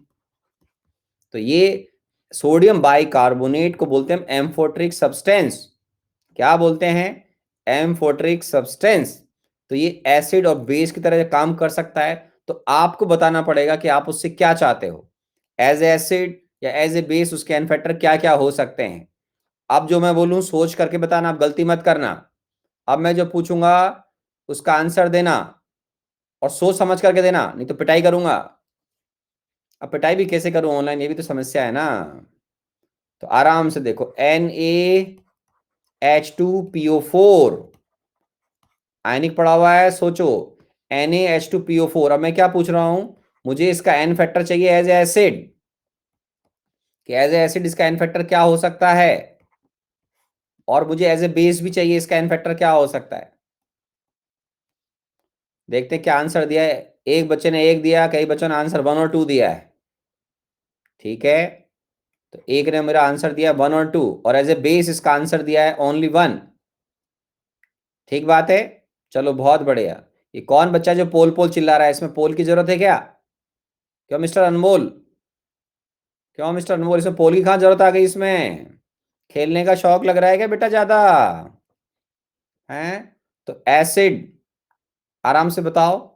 तो क्या करें इसमें बताओ। NaH2PO4। अगर आप इसका एन फैक्टर 2 ले रहे हैं तो किस में कन्वर्ट होगा जल्दी बताओ। अगर मैं इसका एन फैक्टर 2 ले रहा हूं तो इसका मतलब सर ये 2 मोल NaOH से रिएक्ट करेगा, यस और नो? हाँ, ये बड़ा होकर KBC खेलेगा, बिल्कुल सही बात है। Na3PO4 प्लस, प्लस बोलो क्या लिखूं, 2 मोल्स ऑफ वाटर। ठीक है, तो एज ए एसिड इसका एन फैक्टर 2 यहां पर दिखता है आपको। ऐसे ही एज ए बेस क्या बनेगा जल्दी बताओ, एज ए बेस क्या बनाएगा ये? अब तो बता दो, इतना सारा हिंट दे दिया भाई सारे बच्चों ने, काफी बच्चों ने काफी हिंट दे दिया है। प्लस HCl, क्या बनाऊं, क्या बनाऊं मेरे बच्चों? ये एज ए बेस काम कर रहा है, वेरी नाइस, वेरी गुड। तो ये क्या बनेगा, H3PO4 प्लस NaCl। यार कई बच्चों को पोल में ज्यादा मजा आता है ना, सही से बताओ। चलो कौन कौन को पोल में ज्यादा मजा आता है बताओ, ये छोटे बच्चे हैं बेचारे, किस किस को पोल में ज्यादा मजा आता है? मी, मी, मी, 3 4 5 6। नहीं आता, कुछ को आता है, ज्यादातर को मजा आता है। ठीक है ठीक है ठीक है ना। तो कोई बात नहीं, आप घबराए नहीं, आपकी भावनाओं का भी सम्मान किया जाएगा। आपको भी प्रॉब्लम सॉल्व करवाए जाएंगे पोल से, लेकिन पहले थ्योरी कवर हो जाए बेटा, है ना।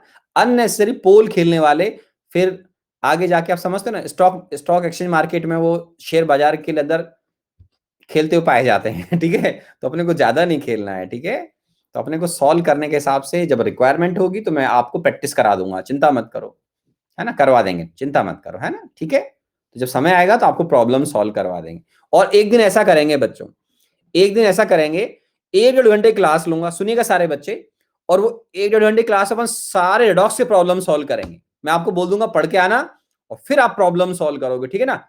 1 1.5 घंटे क्लास चलाएंगे और उसमें दे दमादम आप प्रॉब्लम सॉल्व करना रेडॉक्स के, ठीक है ना, चलेगा? ठीक है, ओके, चलिए अब आगे बढ़ते हैं। ये देखो, एक भविष्य वक्ता है अग्रवाल साहब पूछ रहे हैं थ्योरी कब खत्म होगी।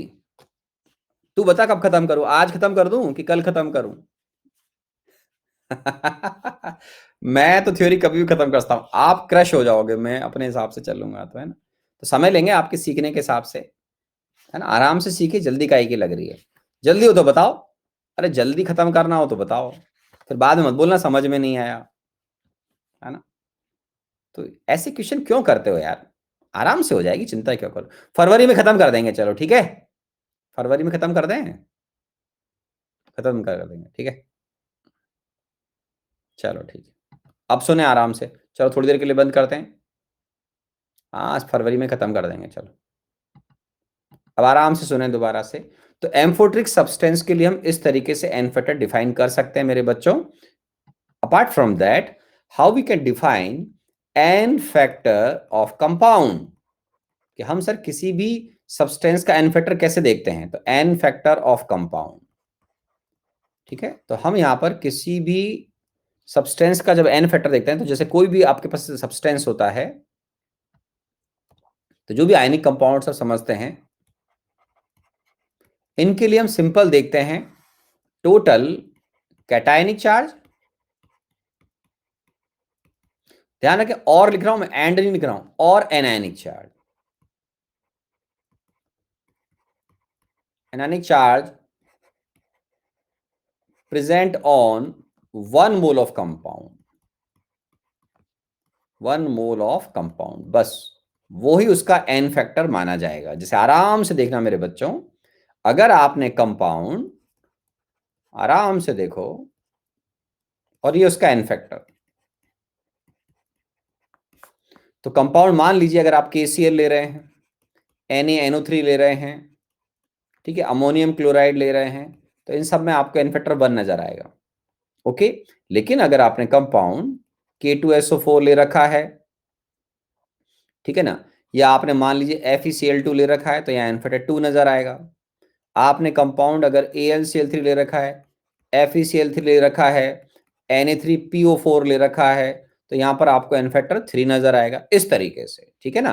तो हम यहां पर इस तरीके से बात करते हैं। या एल्यूमिनियम सल्फेट ले लें मान लो, तो Al2SO4 थ्राइस, इस तरीके से। तो इसमें टोटल कैटायनिक आयनिक चार्ज का मतलब क्या होगा, इसमें मेरे बच्चों टोटल कैटायनिक चार्ज हो गया +3 × 2 या -2 × 3, तो इसका एन फैक्टर होगा 6, 2 × 3, इसमें डाउट नहीं होना चाहिए। यहाँ Al का चार्ज +3, उसका -1 मीन्स 1 मोल AlCl3 कंटेन्स 1 मोल एल्यूमिनियम आयन बोल दीजिए, 3 मोल Cl- बोल दीजिए, टोटल कैटायनिक चार्ज। और है बेटा ध्यान रखना, एंड मत कर देना, ये दिल मांगे मोर, ऐड नहीं करना है। ओवरऑल कंपाउंड क्या होता है मेरे बच्चों, इलेक्ट्रिकल न्यूट्रल होता है, तो आराम से आप उसका एन फैक्टर देखकर समझते हैं, इसमें कोई डाउट के लिए जगह नहीं होती है, ठीक है। ओके, इसके अलावा ये तो कंपाउंड का, मान लो अगर मुझे एन फैक्टर आयन का देखना हो मेरे बच्चों, तो N factor of ion, N factor of ion, ठीक है। तो N factor of ion, ion की अपन बात करते हैं। ये सिंपल होता है, एकदम सिंपल। क्या होता है मेरे बच्चों, charge present on ion, of course वो 1 मोल के लिए बात करते हैं, charge present on, sorry, charge present on ion,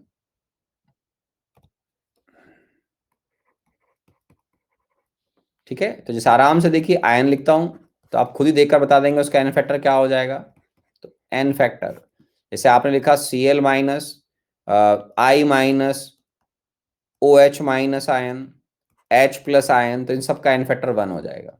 लेकिन अगर मैं मान लीजिए सल्फेट आयन लिखता हूं, ओके, या Zn2+ आयन लिखता हूं, Cu2+ आयन लिखता हूं, या सिल्वर, नहीं सिल्वर आयन तो बेटा 1 हो जाएगा, है ना। तो जो भी कैटायंस हैं हम उनके लिए बात कर सकते हैं, इसमें कोई दिक्कत वाली बात नहीं है।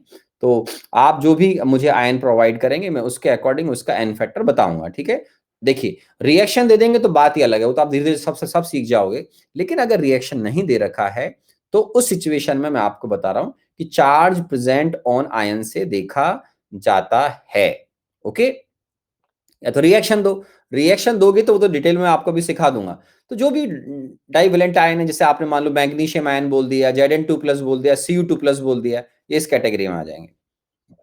ओके, और मान लीजिए अगर Al3+ लिख रहे हैं आप, या Fe3+ लिख रहे हैं, या SO4, नहीं आई एम सॉरी, SO4 नहीं आएगा, सोचने दीजिए, हाँ फॉस्फेट आयन आ जाएगा इसमें, फॉस्फेट आयन ले सकते हैं, PO4 3-, तो इनके एन फैक्टर को हम 3 बोलेंगे। तो ये बहुत सिंपल होता है, charge present on ion, very simple. तो उसके अलावा अगर आपको कभी एन फैक्टर अगर किसी मेटल का देखना हो, तो लॉजिकली तो मैं बताऊंगा अभी आपको धीरे धीरे आराम से। लेकिन अगर एग्जाम में रिएक्शन नहीं दिया, ये बड़ा दुर्भाग्य होगा, तो उस केस में मैं जो आपको सिखा रहा हूं वो काम आएगा।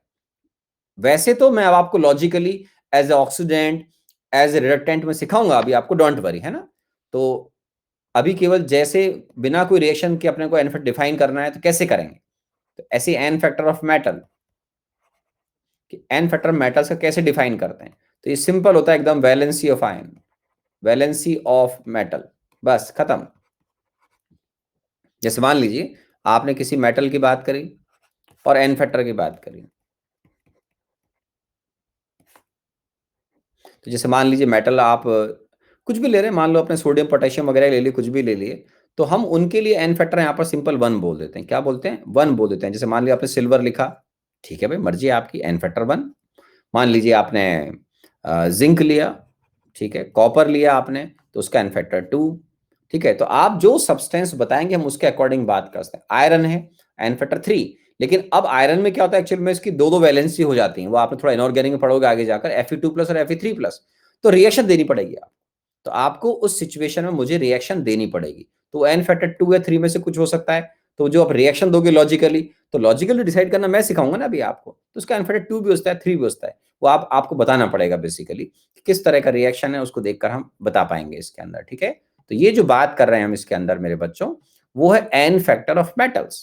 तो सिंपल लैंग्वेज में ये वैलेंसी ऑफ मेटल होता है। ओके, तो ये हम जो बात कर रहे हैं as a acid, as a base, वो अलग बात हो गई। उसके अलावा हम यहाँ पर जो एन फैक्टर मेटल की बात कर रहे हैं, या एन फैक्टर ऑफ आपने बोला आयन की या कंपाउंड की बात कर रहे हैं। ओके, तो ये एक बात है।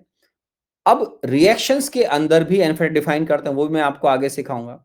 इससे ज्यादा बेटर पार्ट अब जो आएगा वो आपको आराम से सुनना है, वो है how we can define N factor for oxidizing agent और रिड्यूसिंग एजेंट। ठीक है, तो वो मैं अब आपको सिखाता हूं, और ये हमारे लिए काफी ज्यादा इंपॉर्टेंट है।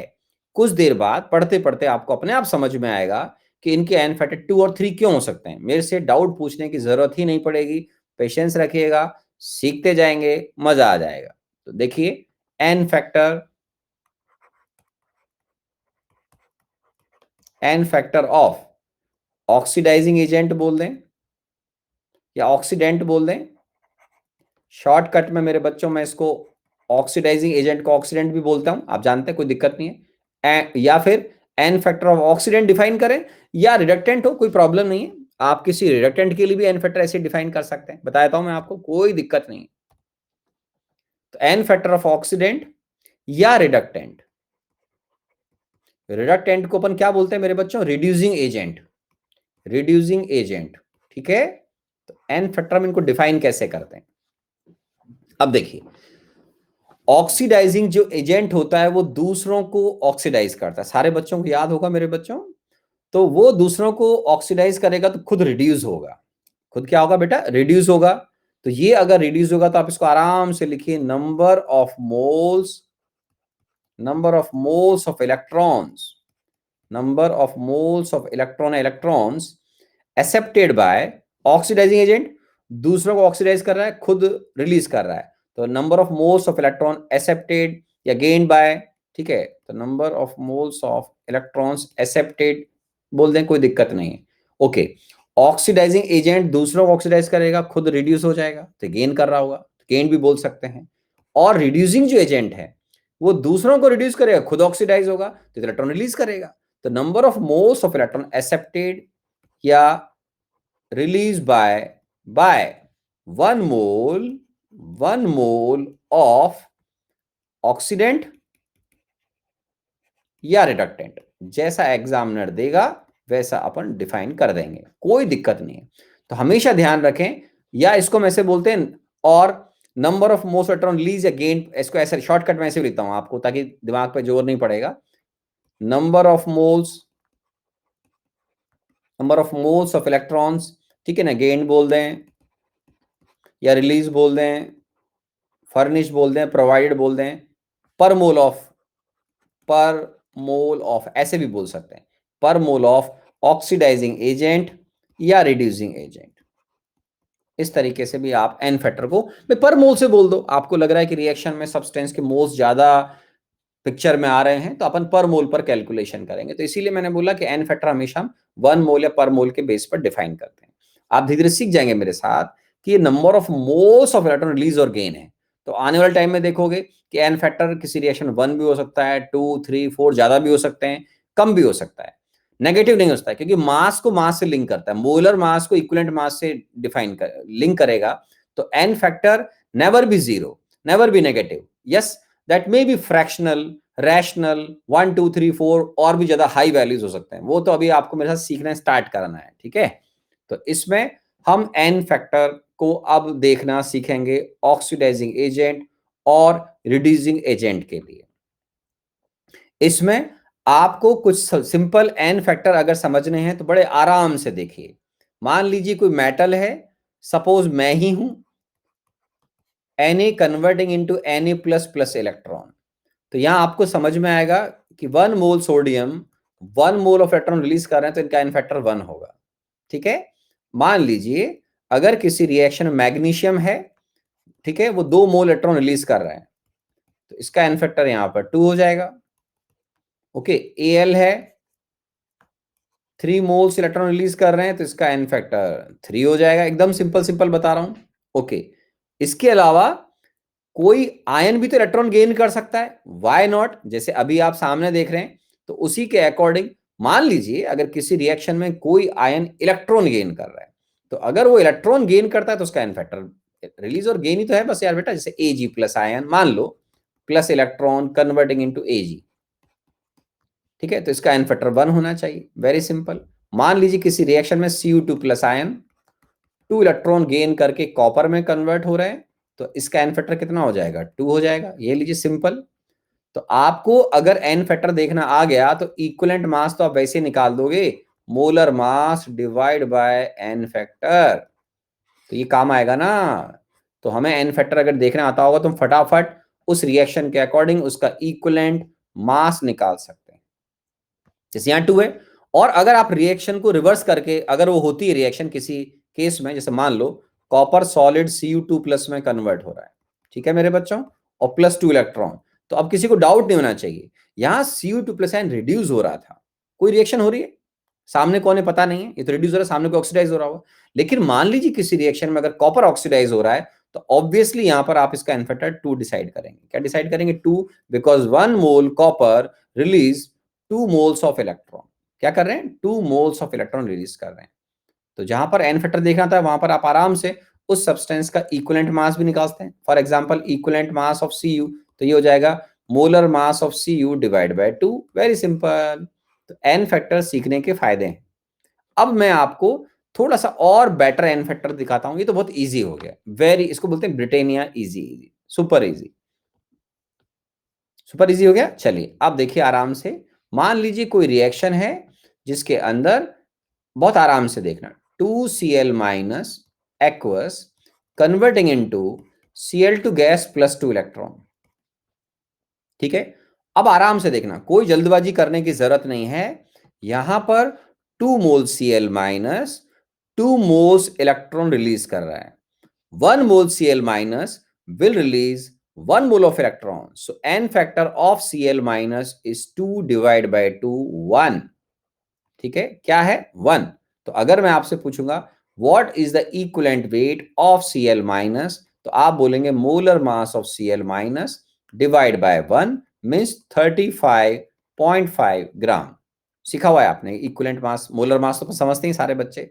हाँ, अगर मान लो रिएक्शन रिवर्स हो रही होती है किसी रेडॉक्स के अंदर, तो Cl2+2 electron converting into Cl-, ठीक है, तो अब आपको समझना चाहिए कि Cl2 एक अलग सब्सटेंस है, Cl2 तो गैस है, वो रिड्यूस होता है, Cl- ऑक्सीडाइज होता है। तो अगर किसी रेडॉक्स के अंदर हाफ रिएक्शन है, ये इसको बोलते हैं रिडक्शन रिएक्शन, सारे बच्चों को समझ में आता है रिडक्शन की रिएक्शन है, कोई डाउट ही नहीं होना चाहिए। तो इस केस में इसका n फैक्टर 2 होगा, इसमें भी डाउट नहीं होना चाहिए।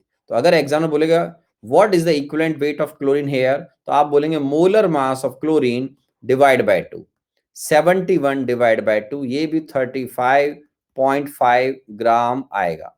कितना आएगा बेटा? 35.5 ग्राम आएगा।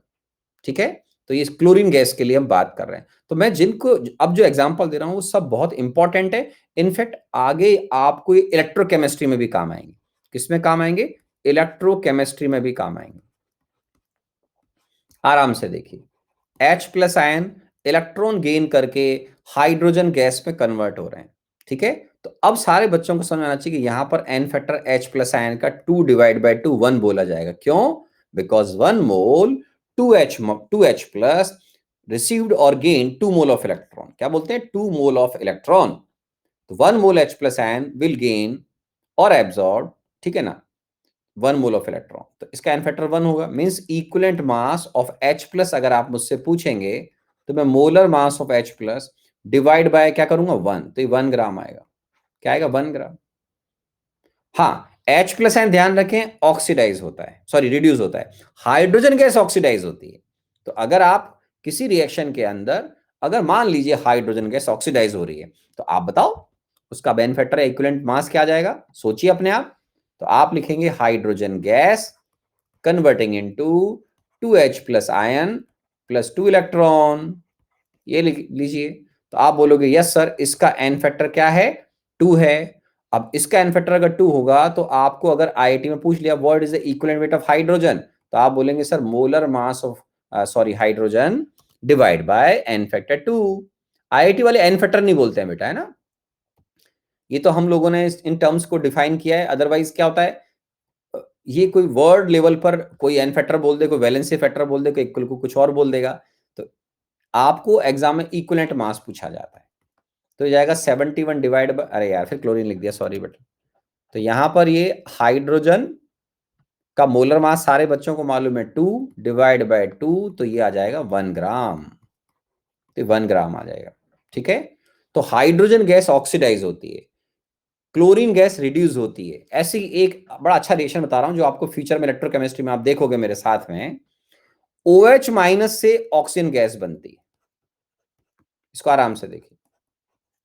OH माइनस के ऑक्सीडेशन से ऑक्सीजन गैस बनती है। मैं रटने के लिए नहीं बोल रहा हूं, ऐसे ही काम आएगा, कभी इलेक्ट्रोकेमिस्ट्री पढ़ोगे तो वहां आएगा। एग्जाम में तो रिएक्शन दिया जाएगा, तो टेंशन वाली बात नहीं है। तो पहले इसको देख लें। यहां पर 2 mole OH minus, 2 mole OH minus release करा, तो इसका एन फैक्टर आएगा 1।